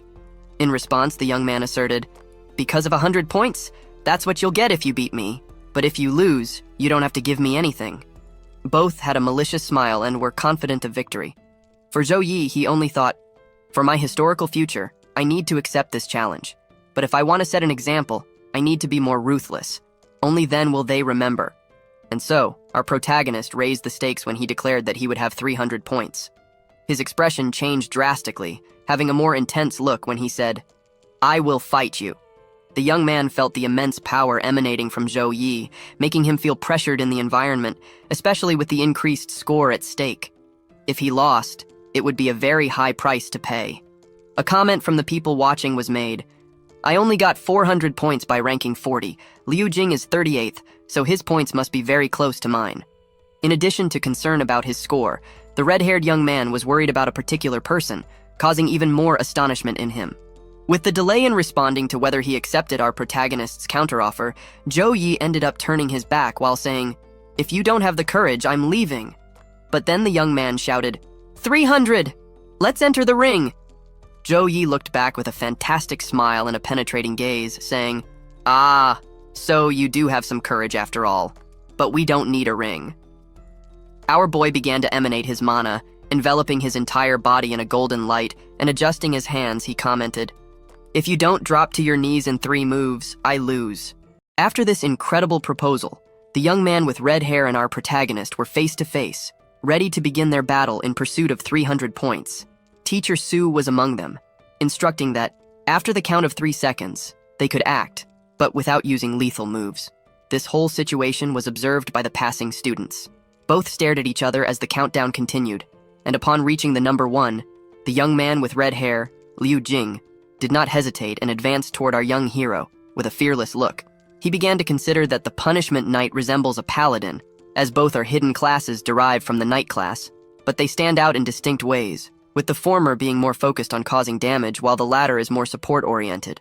For Liu Jing, this would be easy as long as he attacked quickly when the Paladin wasn't strengthened. Liu Jing glanced sideways, hoping this action would be enough to catch the attention of that girl he had kicked earlier. "She'll look at me differently now," he thought. So he leaped, getting above our protagonist, and activated Bloody Cut.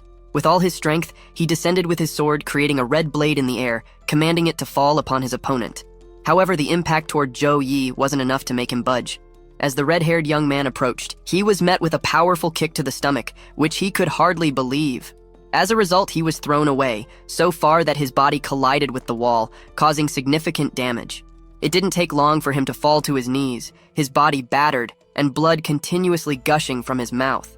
Zhou Yi took a deep breath and said, "Ugh, how boring." He had thought that Liu Jing had some trick up his sleeve, but it turned out he didn't even land a single blow. Everyone present was surprised and speechless at this, and quickly the red-haired young man's friend went to check on his condition. Upon examination, he turned to Miss Liu and informed her that Liu Jing had broken 5 ribs, was suffering internal bleeding, and had passed out. She, who was busy with the system cards and didn't show much concern, just asked for him to be taken to the priest for treatment, and then turned to Zhou Yi, inserting one of the cards and informing that the 300 points had been transferred to the student card. Everyone commented on how difficult it was to block the advance of the Punishment Knight with the Bloody Cut. And Zhou Yi had done it with just 1 kick, realizing that this was why he was number 1, with a power completely different from the other levels. This definitely caught the attention of that sweet girl, who had demon ancestry and, upon seeing him, thought, "The difference in your strength stats is at least 20 points.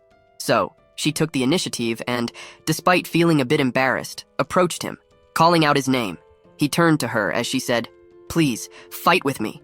At that moment, he activated his inspection ability and realized that she didn't have other lineages, but was also equipped with a legacy. Legacy was a type of class for weapons, and this was the first time our protagonist was seeing this. He definitely wanted to test her power, so he simply replied, "Okay?" It didn't take long for the place to fill up with people and that moment to be recorded. On one side, Zhu Yi had his mystical light warhammer, which had a 3-star gold quality, and on the other side was the Daring Girl, with an ancestral dark moon sword, a 3-star legacy quality. In the audience, comments were expanding. The freshmen are fighting as soon as they entered the school. Oh, they're just newbie duels. Approaching from that crowd was one of the captains of the Aurora Club, a level 29 lancer named Li Dongsheng. He greeted Miss Liu, asking why she was at the scene. The robot responsible for recording this battle began its countdown, starting the duel. At that very moment, the girl gripped her sword and advanced, the energy of her power emanating around her body. Shadow Cut was an ability that advanced towards the enemy at the speed of light, while Hurricane Strike lifted the hammer and swung forcefully, causing damage and knocking out nearby enemies. The energy of both was being concentrated in a way that everyone could feel the weight of their powers. She was enveloped in a purple aura, while he was wrapped in a golden aura. The girl's sword shimmered just like her. Sparks could even be seen all around, symbolizing the demonic slash. This ability covered the weapon with elemental darkness mana and unleashed a powerful slash of darkness towards the enemy in front of her. Zhou Yi had the impression that all of this would be fun, expressing a huge smile, then began swinging his hammer, saying, "Excellent. Finally someone I can fight with for real." As the girl reached him, she managed to dodge him, counterattacking. Both were using various techniques. While she attacked him from below, potentially knocking him out in the air, he attacked her head-on. Their movements were so frenetic that they jumped from side to side while facing each other non-stop. At a moment when they both attacked head-on, they expelled their energies, filling the entire environment. Several times their attacks hit the barrier that prevented them from being hit. As the fight unfolded, everyone watching was simply astounded, and Captain Sheng, who was also observing, wondered if what he was seeing was really a fight between two students. "Without a trump card, the spiritual swordswoman will soon lose," analyzed the captain, drawing the attention of another group representative who asked, "What do you mean? They seem evenly matched to me." While the swordswoman activated the enhanced blocking technique that absorbed the damage received, Captain Sheng explained that, initially, she would only block 1 out of every 3 strikes using her sword, as celestial weapon users typically fight by defending themselves, retreating, and constantly avoiding major attacks to preserve their stamina. When the opponent shows an opening, they strike immediately. However, our protagonist showed no signs of preserving his stamina, raising doubts for the captain. Either he's foolish or he's absolutely confident in his strength. Zhou Yi attacked once again with his hammer, limiting the swordswoman's movement and always forcing her to block the hammer, resulting in her being pushed back. She controlled her speed with the sword planted in the ground. It truly was a temperamental paladin fighting without holding back against a beauty. "I'm done warming up," Zhou Yi exclaimed as his energy materialized around him, activating his blessings like the gift of God, the gift of courage, weapon blessing, dawn blessing, and the gift of protection. As they were activated by the system, his golden mana increased the intensity of his glow. The pressure of his power weighed on the environment, creating a luminous impact in the area, like a tunnel enveloping Zhou Yi. As the swordswoman felt this pressure, she realized that this was the true strength of our protagonist. Zhou Yi pointed his fingers and, with an intense look, said, "Victory Spear." The swordswoman quickly moved a short distance, using the ghost cut technique to once again dodge our protagonist's charge. With a smile on his face and his eyes sparkling, Zhou Yi knew she would use that move, and then prepared something surprising. An arrow approached her face, causing a bit of panic, but when she realized she was surrounded by several arrows ready to pierce her, followed by a large axe coming towards her. Trembling from the attack, the girl tensed up completely, expecting her end. However, that moment arrived in the form of words asking, "Do you want to continue?" The swordswoman stopped and, at that moment, locked eyes with him. Zhou Yi stood there, radiant, with his axe raised on the ground. And then, somewhat dejectedly, she replied, "No, the outcome would be the same against such overwhelming force." Our protagonist knew she hadn't given her all. She hadn't used the swordsman ability or the elemental power of darkness in that fight. And when Zhou Yi asked her about it, the girl gave him a gentle smile, saying he had figured it out and said, "It's just a duel. Of course I wouldn't use my trump card. Besides, you didn't go all out either. I saw your exam video. Add me. Let's duel again another day." Here, she definitely caught our young man off guard. The girl was completely enchanted and radiant, absorbed in her phone while Zhou Yi turned to Miss Liu and asked to move forward. The teacher found it very interesting that on his first day, he had earned 600 points, also noticing that all the special recruits had started treating him more cautiously. Definitely for her, this year would be intensely challenging. The day was cool, the sky completely clear, and in the midst of Rocky Mountains was the location of the dormitories. The teacher explained that the freshman dorms were situated there, on the small hill. The regular student dormitory was at the base of the hill, while the special recruits dorm was at the top. Not only that, the special recruits' dorms were true independent mansions, filled with luxury, with differentiated equipment according to ranking. They arrived at a place with a huge door. That was where our protagonist would live from then on. He took out his student card and used it to open the door when suddenly his teacher spoke. "Right, I heard you're looking for the freezing lotus." Zhou was briefly startled, but then leaned against the wall, listening attentively to what Miss Lu was saying. She explained that a group had spotted it in the Storm Mountains, but they had given up on collecting it because it was guarded by high-level monsters. This information dated back 6 years, so it couldn't be guaranteed accurately. Shortly after, our hero was surrounded by computers, all of them analyzing coordinates and providing information about the mountains. The Storm Mountain range had emerged after the land had merged with the game, and it was vast, containing various treasures. Its flora and fauna were exotic, to the point that even tertiary awakening classes didn't dare to enter it lightly. For Zhou Yi, his current strength would only allow him to face high-level monsters. However, the system rewarded him with a life-saving item after completing the exam, the ability to resurrect after death. Considering this, there was no more hesitation. He decided that he would set out after acquiring some skills and equipment. Zhou Yi clicked on the computer, being taken to a categories screen that showed him 10 results from his search. The computer recognized our protagonist as rank 1 and displayed all the Holy Knight abilities that could be studied for free. These were Sacred Light, Sacred Punch, Light Protection, Light Shield, Sacred Retaliation, Light Ball, and Sacred Healing Wind. Our protagonist moved the mouse to the side, opting to buy the physical damage immunity skill, an ability that could be used without weapons and seemed quite reliable to him, along with a long-range attack skill. His joy was completely evident when he realized that everything he had bought was 100% free, but he still needed to spend points to acquire the forest set that the exam had rewarded him with. In the blink of an eye, he was already in the Storm Mountains. The place was very dark, and it seemed like he had been teleported by the smoke still surrounding him. Then, a loud explosion was heard, causing a strong rumble. The wind was so strong that it took off his hood as he wondered what had happened.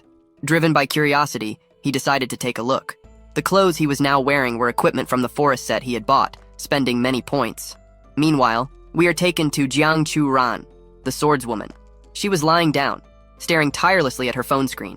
Then, she plunged into the pillow, leaving her phone on the bed because of the text conversation she had with our protagonist. She wanted to go to the gym together, but he informed her that he was away at the moment. Curious, she asked where he was going, to which he replied that he was in the Storm Mountains. Her phone started buzzing, so she quickly turned, thinking it might be Zhou Yi, but it was someone else. A girl with bobbed hair and doing her nails asked, "What's wrong? This is the 23rd time you've sighed while looking at your phone." Jiang Chu replied on the other end of the video call that she had met a very special boy. Not caring much, the friend wanted to know just how special he was. Frustrated, Jiang explained, "I challenged him yesterday and used some of my charm abilities during the fight, but he remained completely unscathed. There was not even a hint that he would succumb to my temptation. His willpower must be terribly strong." On the other side, the friend listened to the incredible story while fixing her nails. Upon hearing Jiang's decision to go to the Storm Mountains, the friend was shocked by the idea. Somewhere in a dungeon, a speeding car was spotted heading towards a cliff, launching some kind of monster downhill. To prevent an uncontrolled slide, the monster dug its claws into the ground trying to break. Inside the car, a mechanic-class woman named Zhu Xiao fired several devices that rolled down the hill towards the creatures. They were bombs that exploded immediately. Only one of them managed to escape, jumping away from the explosion, but its luck was short-lived, as inside the car was also a summoner named Tian Run, who summoned the Spirit of Frost to attack it. The creature, with agility, dodged the attacks, reaching the car by leaping from side to side. From inside the vehicle, Xiao shouted, "Time is up!" which was the precise signal for the shooter Zhu Dan, who was on top of the car, to aim and start shooting at it. The firearm began firing non-stop, and multiple shots hit it like a flamethrower. She shouted, "Now!" And at that moment, a swordswoman appeared swinging her sword. Her name was Su Qing Lian, and she landed after landing several blows on the creature. Mechanic Xiao, seeing the excellent teamwork they had performed, celebrated with her friends, saying they had succeeded. However, at that moment, Tian summoned an ice shield, shouting to everyone, "Move!" It seemed that not everything was over, as the creature unleashed a fire blast almost hitting Lian, who managed to dodge it. However, the shot hit the car, striking the shield and flipping it completely. That shot destroyed the entire path, leaving a trail of fire up to the car where they were. The summoner summoned a spirit to help lift the car so she could get out, while Xiao checked her body right there. When Tianrun asked if everyone was seeing it, an alert was issued, warning of something coming up behind her. They were demons, one of the 5 other extremely violent races that loved devouring living beings. They were above her, opening their mouths for another shot, and that group had used all the cards they had up their sleeves, but they only managed to kill 4 of them. Faced with that fearsome creature, they wondered, will we really meet our end here? The creature then unleashed a fire blast like a dragon towards the girls, but our hero arrived riding a wolf that leaped from side to side towards them as well. With conviction, he said, "Sacred storm," and a glowing cross held the fire like a shield. Behind the creatures, another similar cross appeared, confusing them. Then, a whirlwind of fire began to form, surrounded by several crosses. At the center of this hurricane were the creatures, groaning in agony. Our protagonist emerged with his forehead glowing, saying, "Light converges, the storm falls." And so it happened. A bright sword fell from the sky towards the vortex, plunging with all its might into the ground and causing a great impact, throwing debris in all directions. Zhou Yi was mounted on a large white wolf, his expression conveying as much power as he possessed. Our hero caressed the wolf as if giving permission to act, and then the wolf opened its mouth as in a roar, releasing a chilling power that completely extinguished the fire spreading through the area.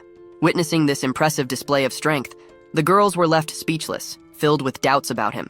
Zhou Yi approached them, extended his hands, and activated his slow regeneration, gradually making the girls feel better. Su Qinglian held her summoner friend, looked at our protagonist and said, "Thank you, Zhou Yi. I never imagined you would acknowledge us." The Blue Phoenix team was one of the 3 main teams in the school, and of course, our hero knew that too. With a smile on her face, Lian felt embarrassed by his response, but soon her expression changed, and she asserted that, although her light element could have an oppressive effect on their opponents, they were still dangerous and needed to return to base to refuel together. Zhou Yi had already explored all the external areas for a month, but still had no news about the Frozen Lotus. He was concerned about the rookie competition starting in 3 days, and could only continue his search after that event. With his hands tied, he could only confirm that they indeed needed to return to base. So, she turned to her friend, gave her a signal, and she nodded. Then, Lian crossed her arms, surrounded by a mechanical blue energy, and with a concentration of wind in the area, she said, "Soul scream of metal, echoing ghost speed soul, giant glow of mecha spider." Below her, a circle formed, and by saying recombination, a mecha spider materialized before them. This robot was simply gigantic, leaving both Zhou Yi and the accompanying wolf enchanted. The mechanic climbed on top of her summon, urging them to enter because they had no more time to waste, while the swordsman just thought, "Is she falling for these traps? Look at those cheaters." They swiftly traversed the DG with the mecha, while our protagonist asked Qing Lian, "Are there demons right at the beginning of the storm range?" She replied, "Our team has entered the outer area of the range many times, but this is the first time we've encountered them." Then, Zhou Yi concluded that this could mean the demons were coming from a deeper area in the mountains, or even from a nearby dimensional rift that had released them. Qinglian confirmed and said this would need to be reported to the military base once they returned. At this point, Zhou Yi asked if there was a mage monitoring the entire area at the military base. She answered his question, explaining how the base operated. There are many monsters in the storm range, and to prevent them from escaping and reaching the cities, there's a refueling and trading base built by the military force at the entrance, and the army guards the mage tower that monitors the movements of monsters in the mountains. But the demon levels are very low. Zhou Yi listened attentively but couldn't believe they were low level. Level 20 platinum demons cannot be considered low level, no matter how you look at them. Qinglian continued explaining that the mage tower was primarily monitoring epic and legendary level monsters within the deeper area of the map. If the presence from the other world was lower than the mage tower's minimum setting, it might not be able to detect it. Qinglian lowered her gaze, looking somewhat worried as she said, "If there's a dimensional rift, why are they sending low-level demons?" Her thoughts turned into a whirlwind of concern. If the military encountered the demons, they would be exterminated immediately. Because if a rift could allow level 30 demons to pass through, it could also allow creatures of level 50 and higher. Reflecting on this, Qinglian came to the conclusion, the otherworldly action will not only waste lives, but also expose the rift's location. Anyway, this isn't something I should worry about. I'll just deliver the information back. However, when they least expected it, several voices emerged with a single desire: food. Several monsters hungry for human flesh, upon seeing them pass by, ran towards them in search of food. Zhou Yi and Qing Lian were atop the mecha when they saw a strange light cut through the sky and land in front of them. This presence, thought our protagonist instantly, while Qing Lian exclaimed, "Damn! There's someone there surrounded by demons!" Immediately, Zhou Yi leaped onto his wolf and asked them to move forward, ensuring that he would soon catch up with them. Qing Lian's concern made him hesitate, as she wasn't sure how many creatures were there, making everything very dangerous. However, the wolf propelled itself in a leap, and quickly he and our protagonist were far away from them, and the only thing they could hear was the increasingly faint voice calling their name. Wrapped in his intense and bright energy, he could only think of one thing: I can't forget this presence. Why is she here? In the distance, a group of people sat in a circle, conversing in the middle of the forest. They discussed the presence of more than 20 platinum demons in the area, referring to a girl who wouldn't last long. They were unsure whether they should help her or not. Someone suggested they shouldn't, as they were trapped there and couldn't even protect themselves. A noise broke the silence, catching everyone's attention, and at that moment someone said, "Judging by her strength, if she manages to escape from the demons alone, she will surely have a bright future." The girl they were referring to was surrounded by several demons, her fight already seeming to have begun, as intense smoke hovered around her from the fierce combat. She frantically wielded her sword, but the creatures managed to dodge, yet she didn't give up. This young girl was our demon descendant, Jiang Churan. Clenching her teeth, she realized that these creatures had discovered the time limit of her ability and were surrounding her without attacking, precisely to drain her strength. Moreover, they moved in groups of 10, scattered across the plain, not counting those she had already eliminated, and yet more and more appeared, instantly filling their ranks. Surrounded, she concluded that there was no chance of escaping back to base. One of the creatures, with yellow horns and 4 eyes, opened its mouth and lunged towards her. Jiang Churan needed to defeat it before her succubus power faded. Then, she heard someone say, "Let thunder fall," followed by a golden light from the sky, consuming the demon before her eyes. The dust turned yellow, and several holes formed in the ground upon impact. While in her succubus transformation, she locked eyes, recognizing whose power it was. She could see Zhou Yi arriving atop a swift wolf. He raised his hand to unleash a new attack and shouted, "Jiang Churan, step back!" One of the demons roared so loudly that the sound waves became visible, shaking everything around. Jiang Churan had to cover her ears to avoid further damage. That roar transformed the entire body of that monster into berserk, a body of fire. The roar of that creature allowed it to gain even more strength, and they all advanced towards them. Jiang Churan shouted, "Zhou Yi, run! This is the demon's berserk mode!" She enveloped herself in a purple aura, knowing that the demon's power had doubled and that Zhou Yi couldn't fight against it. In her mind, only one idea echoed: if I self-destruct, there's a 90% chance I can kill it and protect Zhou Yi. However, our protagonist grabbed her by the waist and placed her on his lap, still mounted on that wolf. She, enchanted, just called out to him, "Zhou Yi," seeing him maintain his heroic stance. And the blow that had been prepared for her was wasted on the ground. Zhou Yi uttered, "Punishment of light," and everything around him started to glow golden, with several beams coming from the sky, punishing everything they encountered on the ground. With each hit, an explosion. Zhou Yi, who was a little further away, said, "No wonder everyone wants to be a magic class. Killing monsters from a distance is great." But things weren't over yet. The creatures continued to come without stopping, advancing across the terrain more and more, focused on the divine Paladin. It wasn't long before Zhou Yi and Jiang Churan were surrounded by a significant number of those hideous creatures, totaling 180 demons. He thought, I can use area skills to deal with them, but now they're scattered. We made a lot of noise, and all the demons from the plains have gathered here. Strategically, Zhou Yi placed his fingers, activating his golden power on the girl's forehead and said, "Jiang Churan, go left to attract the demons. Don't focus too much on engaging in combat." But she was still stunned by everything happening. "Zhou Yi," she quickly said. But slow regeneration had been activated, giving her the blessing of dawn, blessing of weapon, and God's gift. She knew that these were all buffs from the Holy Knights team. Still riding on the White Wolf, he managed to check his current stats and realized all the buffs he had gained, providing him with a 25% increase in all attributes. But she could barely analyze everything because our protagonist said, "Go." He was eager to put his plan into action. He dismounted, leaving her with it, and charged forward with his hammer towards the nearby creatures that were already waiting for him, their mouths open and ready to attack. But the creatures received such a strong and central blow that they seemed as if they had been caught. That's when he activated his aura, and with his golden eyes shining, raised his double-ended hammer and threw it at them, causing a strong explosion of friction from all sides. From Jiang Churan's perspective, she could only see his shadow and thought, incredible. Every statistic was increased by 25%. It's almost like doubling my power. As far as I know, no holy knight at level 16, not even at level 25, can do this. But at that moment, it was no longer time to think about anything else.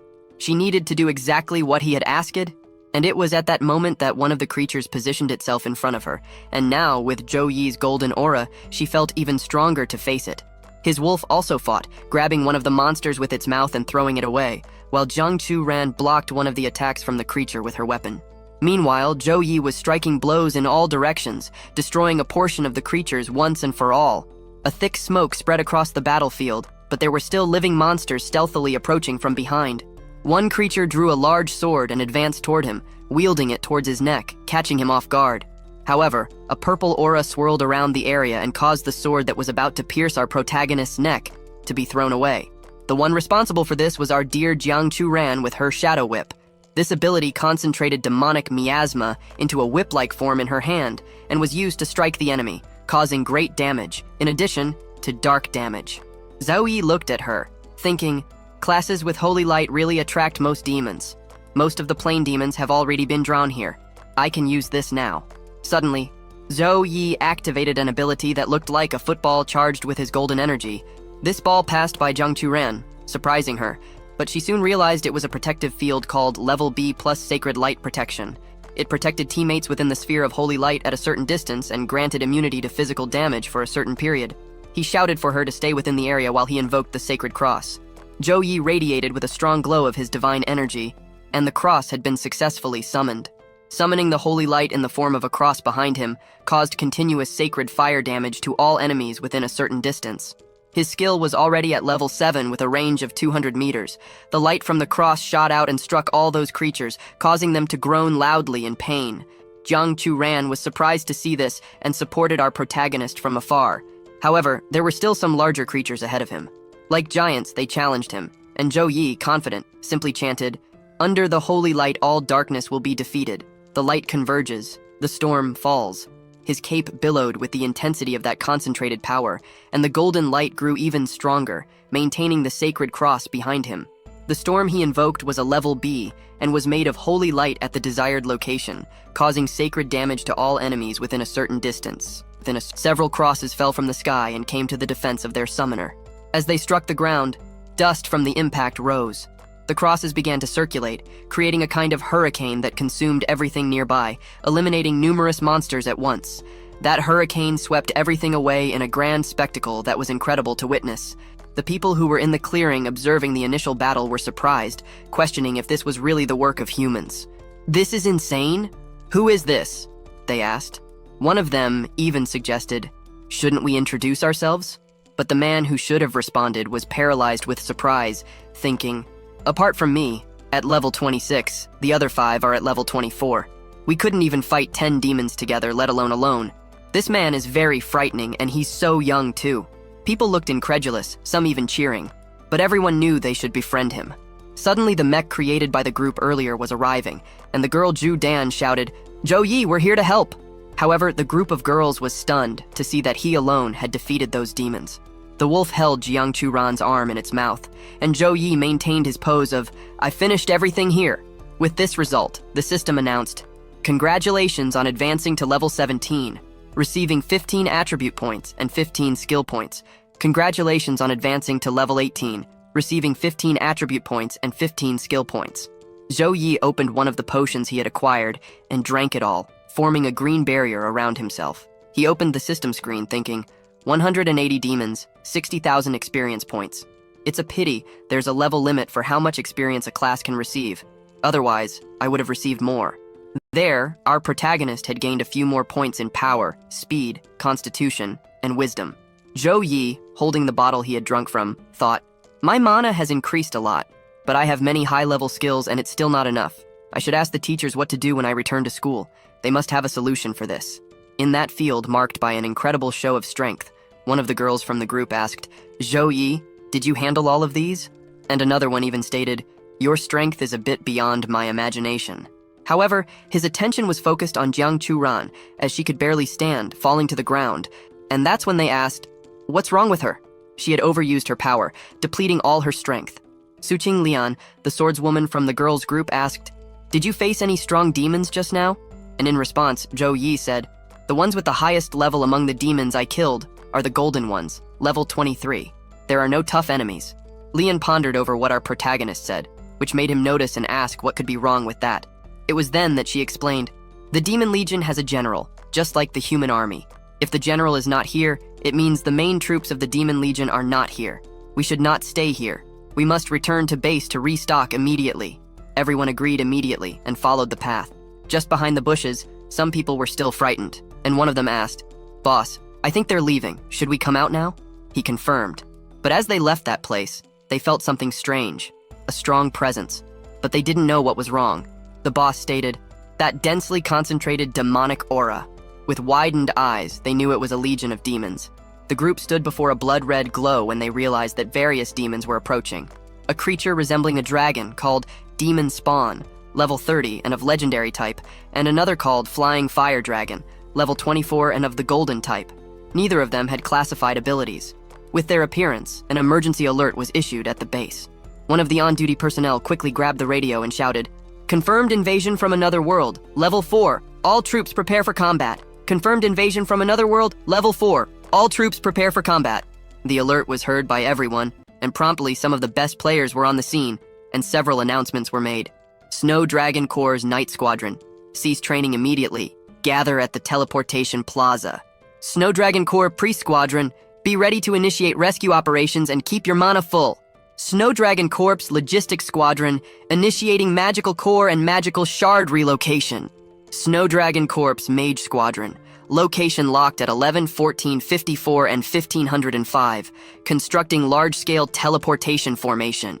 Quickly, a combat force was prepared, and everyone was already in their teleportation circles, all of this being commanded by Major Xu Yuzhou. The Major drew his sword and shouted a speech. "I will be a sword that cuts through all thorns. I will be a shield that protects my land." And so, everyone present repeated, "I will be a sword that cuts through all thorns. I will be a shield that protects my land." Elsewhere in that universe, a legion of demons was also forming in front of a throne, where their leader would likely be. One of the creatures brought news, stating, "Every demon in the legion is personally chosen by me.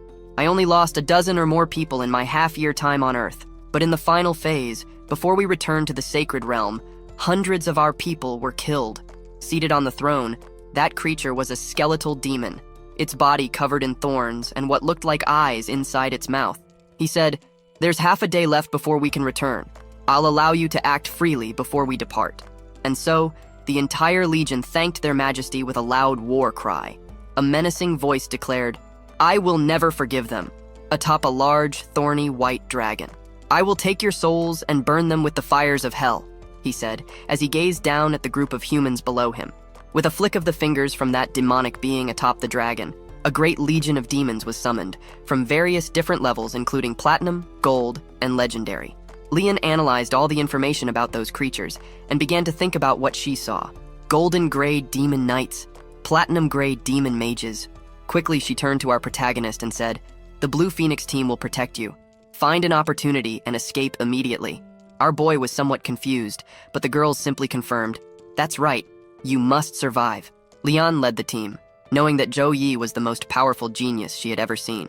An elite person like him was worth protecting with their own lives. But what they didn't expect was for a magical circle to start opening up, bringing with it the Snow Dragon troop. The Phoenix squad was excited to recognize them and said enthusiastically, "The Snow Dragon troop are people above level 30 who have undergone their second awakening, and even the Major is a level 51 warrior who has completed his third awakening. We are saved!" Seeing this, our protagonist only thought, if they could teleport, why didn't they come here? The demonic voice laughed loudly and declared, "Don't worry, humans. Your army cannot breach the barrier of my magical formation." This information left Lian puzzled, thinking that this could be something impossible, but the reality was that the circles were forming farther and farther away from a red barrier. One of the soldiers even asked, "What's wrong? How did the landing point deviate so much?" Another person who touched the barrier explained, "This is the demon's large-scale barrier formation, the Dark Firewall. Once opened, the internal space cannot be teleported into, and external attacks will also be blocked." She turned to him with concern and said, "We need at least 2 troops to have the power to break it, or we can only hope it either ends or dissipates." The Major was already on the scene, and the first thing he could think of was, how long do we need to wait? The waiting time was worrying. 5 minutes could be too late, so he took a deep breath and ordered, "Find and record the information of the people inside. Once the battle ends, contact their families to collect their remains." He knew people didn't stand a chance and expected the worst. At that moment, Zhou Yi's system reported that legendary demons had been detected and new completion missions had been created. The mission was, kill the demon's offspring. He would receive a grade S talent as a reward, along with fortifying medicine. Our protagonist smiled, thinking, a new completion mission. It's finally here. So he took his position, activating his aura, ready to face this new challenge. The demonic majesty noticed the sacred aura our protagonist possessed and marked him as responsible for the death of his people, exclaiming angrily, "To show my respect, I will break your ability with my own hands, and I will finally let you die in endless agony." He advanced toward Zhou Yi, but our protagonist didn't retreat. Instead, he immersed himself even more in his aura, activating the golden one. The dragon opened its mouth, beginning to gather a bluish energy and casting it over everyone there, and Leon shouted Zhou Yi's name again, while using her hammer to unleash her ability. The 2 abilities clashed. On one side, the purple lightning from that fearsome dragon, and on the other, our paladin's golden shield. Zhou Yi's ability ended up hitting the dragon, shaking the stability of that demon and causing it to rapidly crash to the ground. The impact raised a dust cloud, and amidst it, Zhou Yi approached that majesty, preparing to strike. However, the demon skillfully sensed his presence and blocked the blow. Our protagonist's ability left a trail on the ground. Nonetheless, he still received another blow from the side, hitting his face. In the last moment, Zhou Yi managed to move to the other side of his opponent. Lifting his sword, he struck the ground, and a brilliant blow shot up from the ground to the sky. The demonic majesty could only think, how is this possible? This human is only level 18, yet he possesses the power to rival me. Zhou Yi held the handle of his powerful hammer, positioning it on the ground. He stretched his fingers and said, "You're quite resilient. By the way, you're the first legendary monster I'm facing." But that creature didn't want much talk and cursed him as a damned human, pointing his sword at him. Yet Zhou Yi didn't stand still. He threw his cross at him. Quickly, the opponent stepped on the dragon, watching the attack approach. Zhou Yi knew that the blade of pure white had successfully inflicted a stun effect, so he raised his hand and uttered, "Punishment of light." With the discharge coming from the sky in the form of golden rays, the demon tried to defend himself with the fire demon shield, enveloping himself in a purple aura to protect himself from any possible attack at that moment. While our protagonist concentrated power in his spiraling hands, he told himself, "Not even the punishment of light can do anything against this. It seems I can't kill this difficult and powerful legendary demon using regular means. I can only use the thing that the system rewarded me with after the exam." Even though the attack didn't have the desired effect, the demon felt a strong pressure coming from our protagonist, and that couldn't be ignored. He opened his mouth and called for his generals, and a powerful roar was intoned by those thousands of creatures. The order given was clear: death. Zhou Yi rose in his power, and everything around him was enveloped in a yellow aura filled with shining crosses. He raised his hand high, and from afar, we began to see a strong wind swirling like a sphere spinning on all sides. The people present were mesmerized, following everything that was happening. The light shone on everyone's faces, not just the humans, but also the legion of demons. Zhou Yi moved his hands ceaselessly, making gestures that resulted in the formation of a circle above the creatures, resembling a portal, and a golden hand emerged from above them. The demonic majesty looked up, feeling as though something terrible was approaching. The light began to consume him as he continued to observe. The hand struck the same spot where he was. The wind and light were so intense that the group of girls struggled to keep their eyes open, barely able to believe that Zhou Yi would be capable of using such a powerful ability. Jiang Churan thought in that moment, "My succubus lineage is truly terrified." It wasn't just incredible for them, but also for the Major, who looked open-mouthed at what was happening inside the barrier. This power was enough to rival regular magical cannons, so he quickly asked, "Have you figured out who's trapped inside?" His subordinate only replied, "They are all students from Sukang University. The one who released this ability is the top student of the year, Holy Knight Zhou Yi." The Major then closed his eyes, commenting on the top student of the first year. He felt regret that the level difference was too great, because if Zhou Yi had more time to grow, this ability alone could have killed the demon's offspring. The Major was disheartened. That demon roared loudly, not accepting the humiliation he suffered. He began to invoke a purple demonic aura, proclaiming, "How dare you offend the great Urimas?" A horrendous cry echoed from that demon, commanding the entire legion of fire demons to advance. Then, the creatures in great number also activated their auras, thirsty for blood and terror. Numerous demons surrounded Zhou Yi, and if we didn't know he was the protagonist, we would also fear for the life of the #1 ranked player of the first year. The majesty of those creatures mocked, "Stay calm, he's just an 18-level holy knight." And the mage agreed. That's right, he must have exhausted his mana after multiple battles. Without mana, we can defeat him with our numbers alone. However, Zhou Yi's expression indicated the opposite. Despite his ability, Hand of God, having consumed all his mana and his mana recovery being slow, he trusted himself. It was then that he revealed his ace in the hole, the ability Divine Invocation. This secret ability of Holy Knights doesn't consume mana and isn't affected by passive abilities. By activating it, the user can tap into the power of the God of Light to boost all 4 stats based on body resistance. All Divine and Light abilities temporarily receive a 5-level increase. Additionally, health, stamina, and mana recovery increase 20-fold. This effect lasts for a period of time, entering a weakened state after it ends. And so he did. Suddenly, a beam of light, like a tunnel from the sky, broke through the demon's magical barrier, dissipating all hands trying to grab our protagonist. Some of those demons stood open-mouthed at what they were witnessing, while the demonic majesty also expressed surprise, asking, "What's happening?" In the midst of the light tunnel, several wings began to form, and ancient inscriptions circled among them. It was then that we saw the same golden-haired angel hold Zhou Yi. The feathers of his wings fluttered down like a beautiful rain, enchanting everyone present.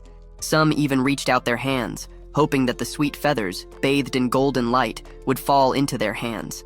However, as this happened, screams and cries of despair echoed among the demons. They were being consumed by divine light. The Snow Squadron leader was completely surprised to see feathers falling around him as well, and one of his soldiers asked if it was some kind of divine summoning technique. He carefully analyzed and realized it was a high-level ability that everyone in the divine class possessed, noting they could channel the power of the deities they believed in. Mentioning this, he recalled a time when he saw a level 58 priest use a similar technique. A single move was enough to restore an entire legion to perfect conditions.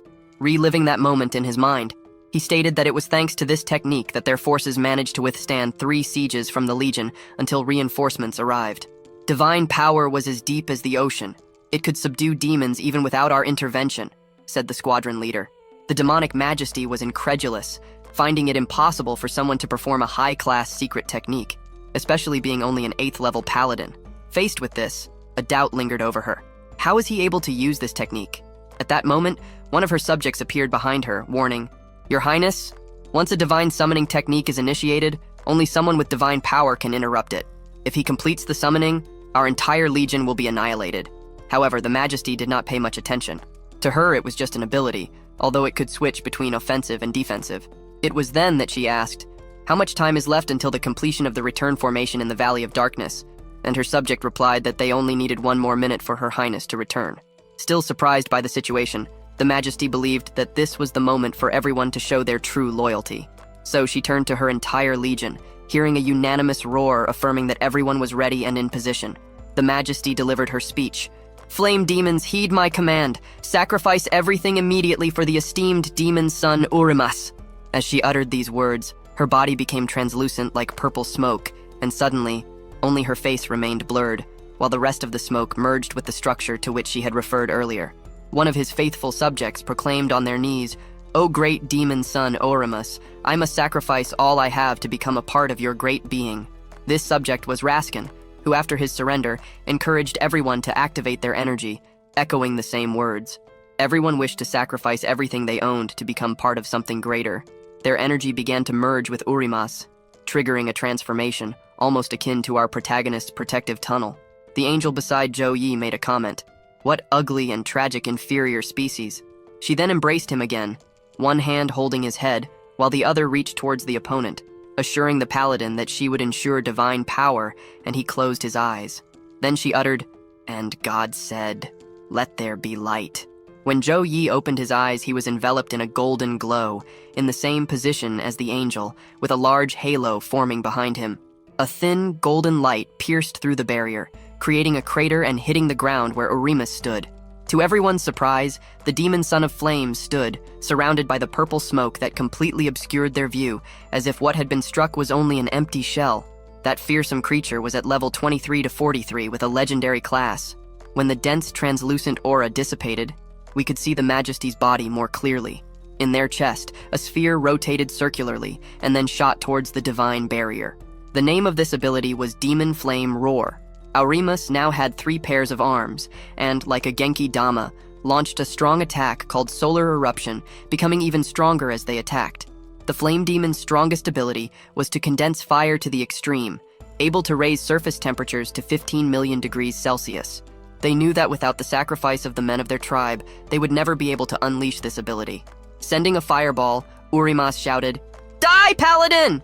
Die!" Zhou remained motionless, waiting for the great attack to come towards him. Then, a massive explosion followed by his cross ability formed.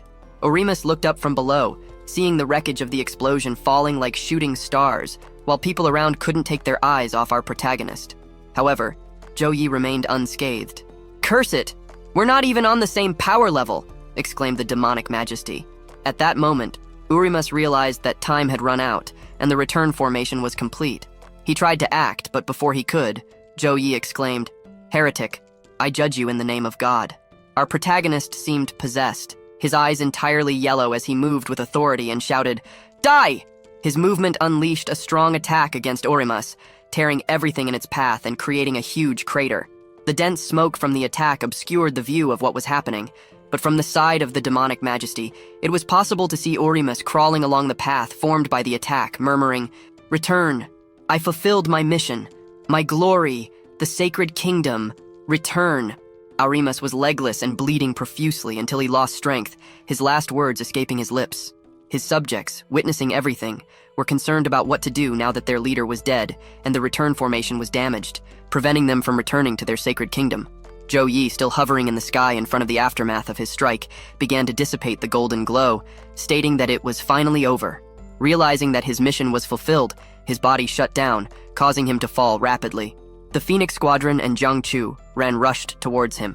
When they arrived, Zhou body was already on the ground.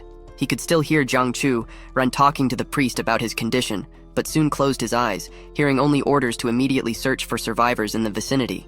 Zhou hand trembled as he tried to lift it, feeling heavy and struggling to breathe. His face was covered in sweat, and with his eyes closed, he felt as though something was pressing on his chest, causing him agony as he couldn't move. "Am I being haunted? Am I going to die?" he thought in desperation. In an instinctive movement, he woke up as if he had escaped from a nightmare, gasping and still startled.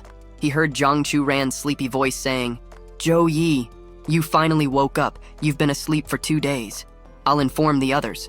At that moment, all he could think about was that if he had woken up a little later, she would have suffocated him to death. But those thoughts were dispelled when she grabbed him by his clothes, thanking him for saving her, and then gave him a gentle kiss on the cheek. The girl quickly left, leaving our protagonist in a state of confusion, thinking, "That girl!" Soon after, his attention was caught by the system window that appeared in front of him, informing him about daily missions. He hadn't completed the 200 push-ups, squats, and sit-ups yet, which made him lament, "I slept for 2 days. What a shame. I missed out on the daily rewards for them. Let's see if the conquest mission is worth it." Several screens appeared informing him that the mission to kill the demon son was complete, releasing the reward. The system congratulated Zhou for receiving the S+ grade talent called Death Resistance, which allows his body to resist death and heal wounds more quickly. He also received an S+ grade potion called Luck Potion, which grants luck to those who drink it for the next 12 hours. Zhou smiled as he examined his new rewards. He felt satisfied seeing the golden threads circulating his body after taking a dagger from his inventory. A talent that heals wounds. There are many classes with similar talents, but their effects are all different. Since it's an S+ grade talent called Death Resistance, there must be something special about it.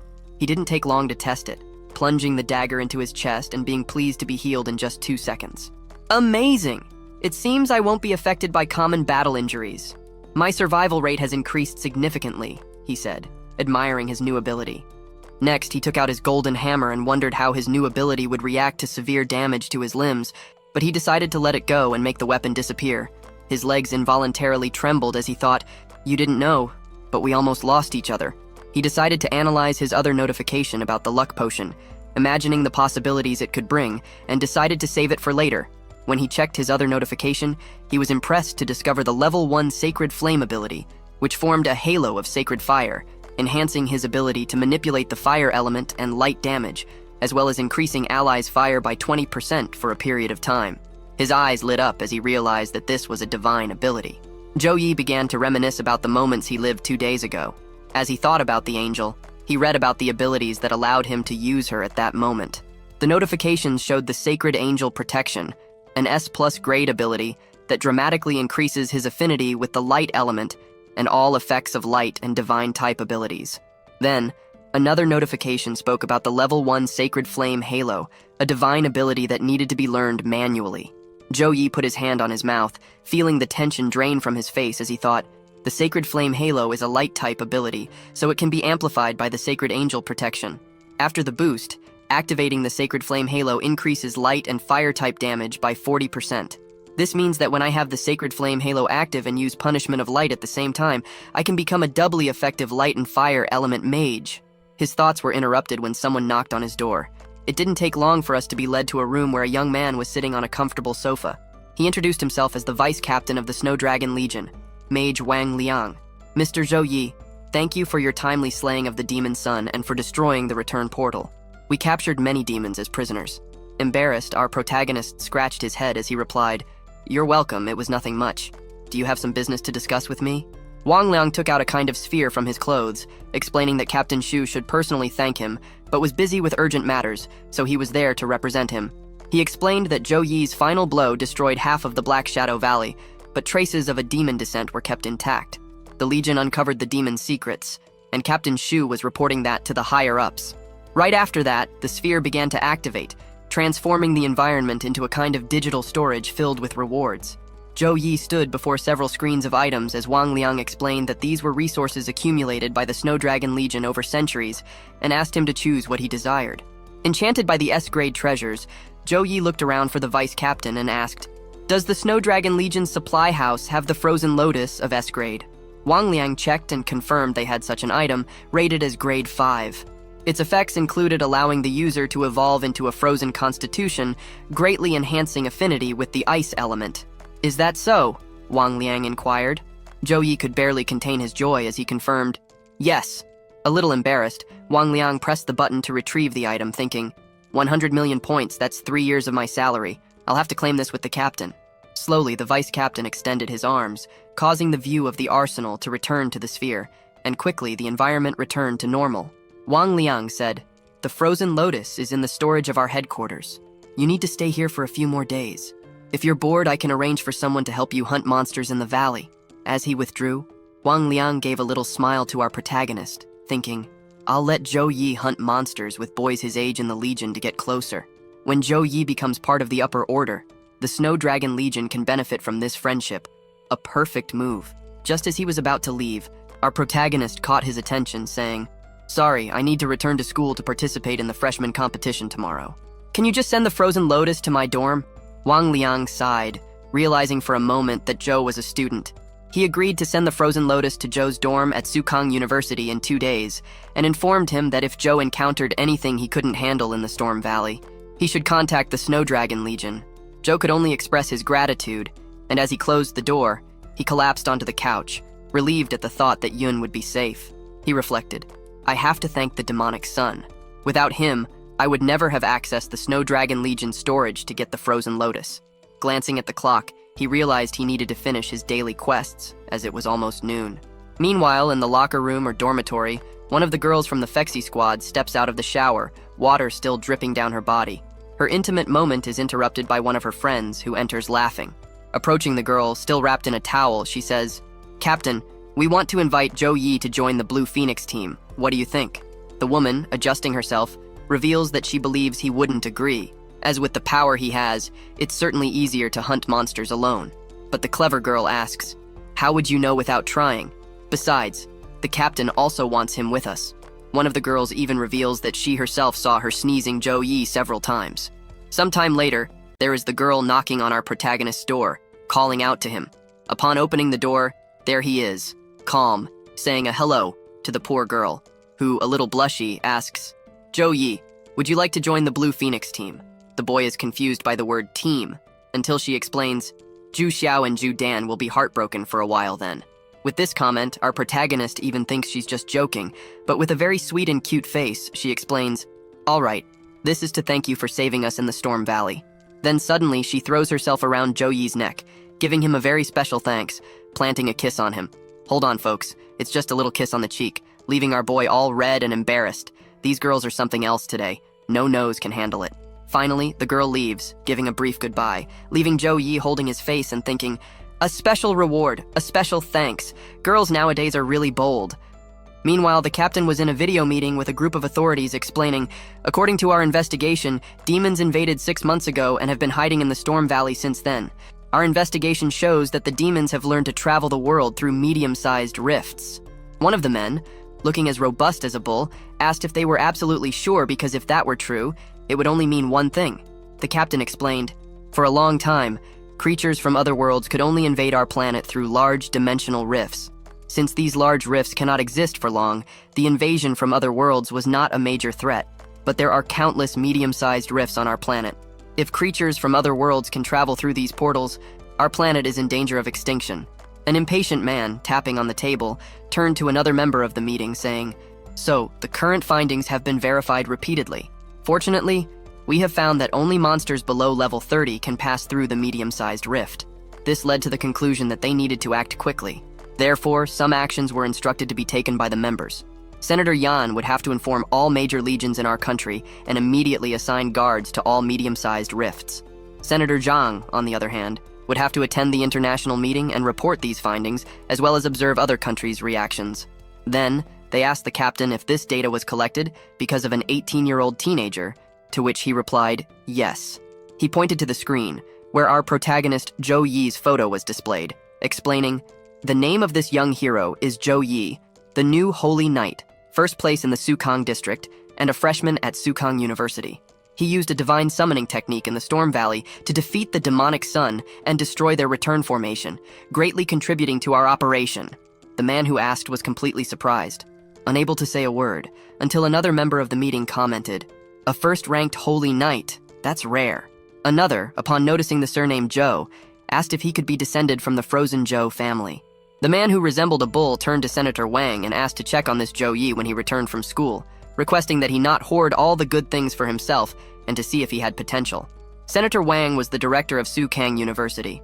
As they discussed the matter, the captain thought, everyone here is the strongest people in our country. If he has their support, this boy's future will be bright. The captain didn't hide that he even began to feel proud of Jo-Yi.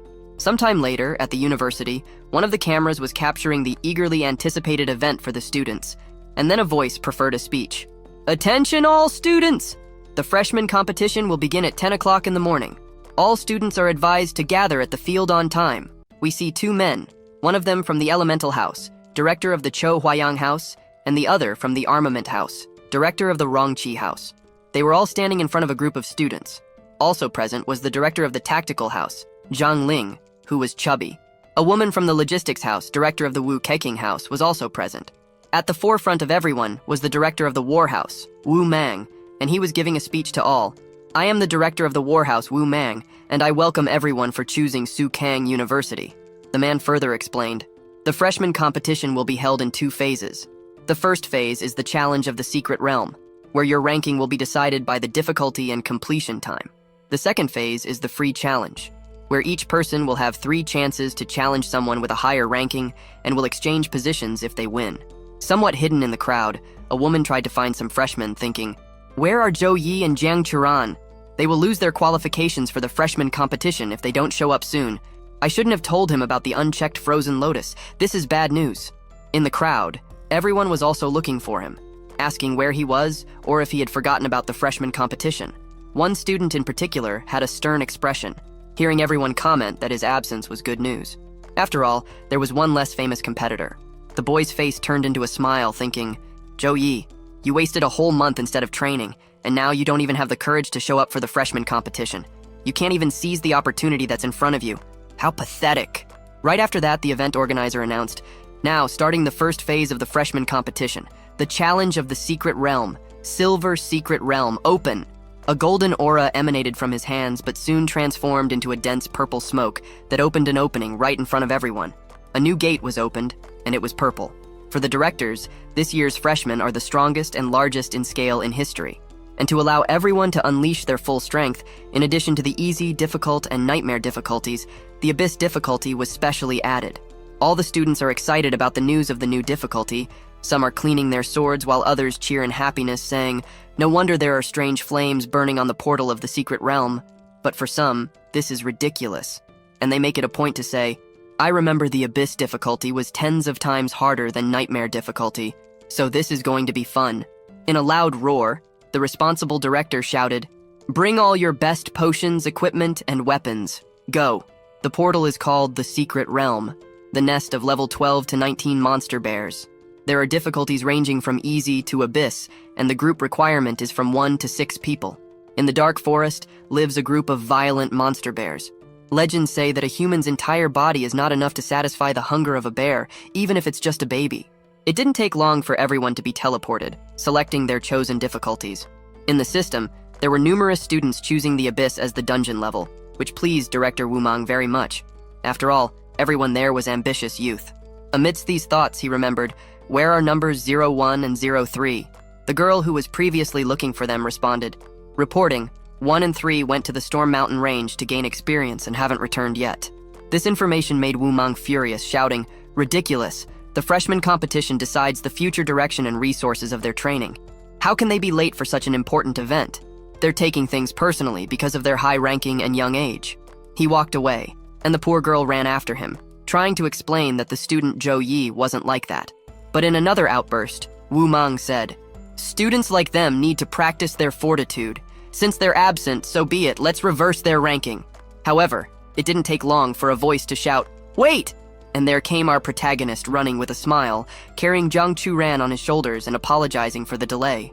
The girl smiled seeing him, but some of the directors were startled by the scene, and together they activated the name in the system, informing their choice of the Abyss difficulty, and with a slight smile from both affirmed, "We made it." As soon as they entered, Zhou Yi gracefully landed alongside his golden tunnel, where the system informed him, "You are now inside the monster bear's nest. You have selected the Abyss difficulty. Monsters in the Abyss difficulty are extremely violent. Please pay attention when using your return scroll." With a cunning smile, he activated his abilities. Dawn's blessing, courage's blessing, God's blessing, and protection's blessing, affirming, "I hope this Abyss difficulty is as challenging as they say." Before him, the bears in the area roared loudly, each with their own style and abilities. There were level 17 Silver Warrior bears with the Fur Armor ability, level 17 Silver Tracking Bear monsters with the Fur Slowing ability, and the level 18 Silver Warrior Ursine Bear with the Fortitude Aura ability.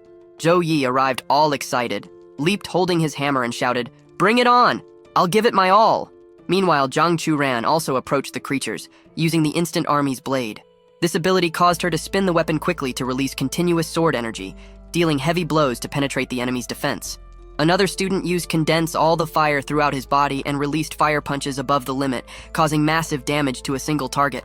While the freshmen were giving their all, the directors were analyzing their performances. They reported that it wasn't bad at all. The directors of the various houses were all enchanted by what they saw on the screen, mentioning, "The bear's nest in the secret realm is one of the most difficult in our school. Usually, freshmen are caught off guard and forced to give up when they enter, but they all did well this year." At this moment, someone requested, "Show me number 1. I want to see what he can do after losing a month in the Storm Mountain Range." And so, our protagonist appeared, spinning his judge's hammer and running towards the creatures. His aura began to shine like golden fireworks, and his eyes were tinted yellow, scanning all around. Then, the event system notified him, "Congratulations on passing the first level. You killed 16 monster bears. Time taken, 5 seconds. O-Man, who was observing, was startled and exclaimed, "Completed in 5 seconds. Then, regaining his composure from the shock, he turned to one of the directors and commented, "How did Zhou Yi use just a support ability like Sacred Flame Halo, and still the fire was strong enough to instantly kill the monster bears?" Unable to answer, the red-haired man tried to justify this action. Could Zhou Yi have a high intelligence status? Wu Mang, still with an impassive expression, remarked, "There could be many reasons for an ability to have high damage, including intelligence status buffs, treasures, etc. We can't judge just from this single battle. Even with all my years of experience, I can't say what the effect of this strange halo is. But one thing is certain, Zhou Yi did not waste this month. This boy is interesting."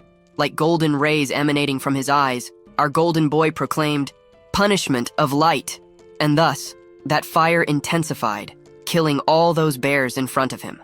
Once again, the event system announced, "Congratulations on completing the second level. You killed 200 monster bears. Time taken, 1 minute and 23 seconds. It didn't take long for a bear to attack him, and he skillfully managed to escape by leaping headfirst and activating the ability, Victory's Spear. A powerful blow hit the bear and the ground, raising debris. The system once again notified that the third level had been completed in 3 minutes and 29 seconds. Then, the system notified that he had successfully completed the Abyss-level Secret Realm in 4 minutes and 57 seconds, becoming the dungeon record holder with an SSS rating. As a completion reward, Zhou Yi received a skill book called Hammer of Penitence, of Grade B, plus 13,212 experience points, 25 free status points, and 25 skill points. The hammer's effect consisted of spinning a hammer formed of divine power at the enemy. The enemy struck by the hammer would receive heavy damage. Since Zhou Yi was the first person to complete this difficulty, he unlocked an achievement talent.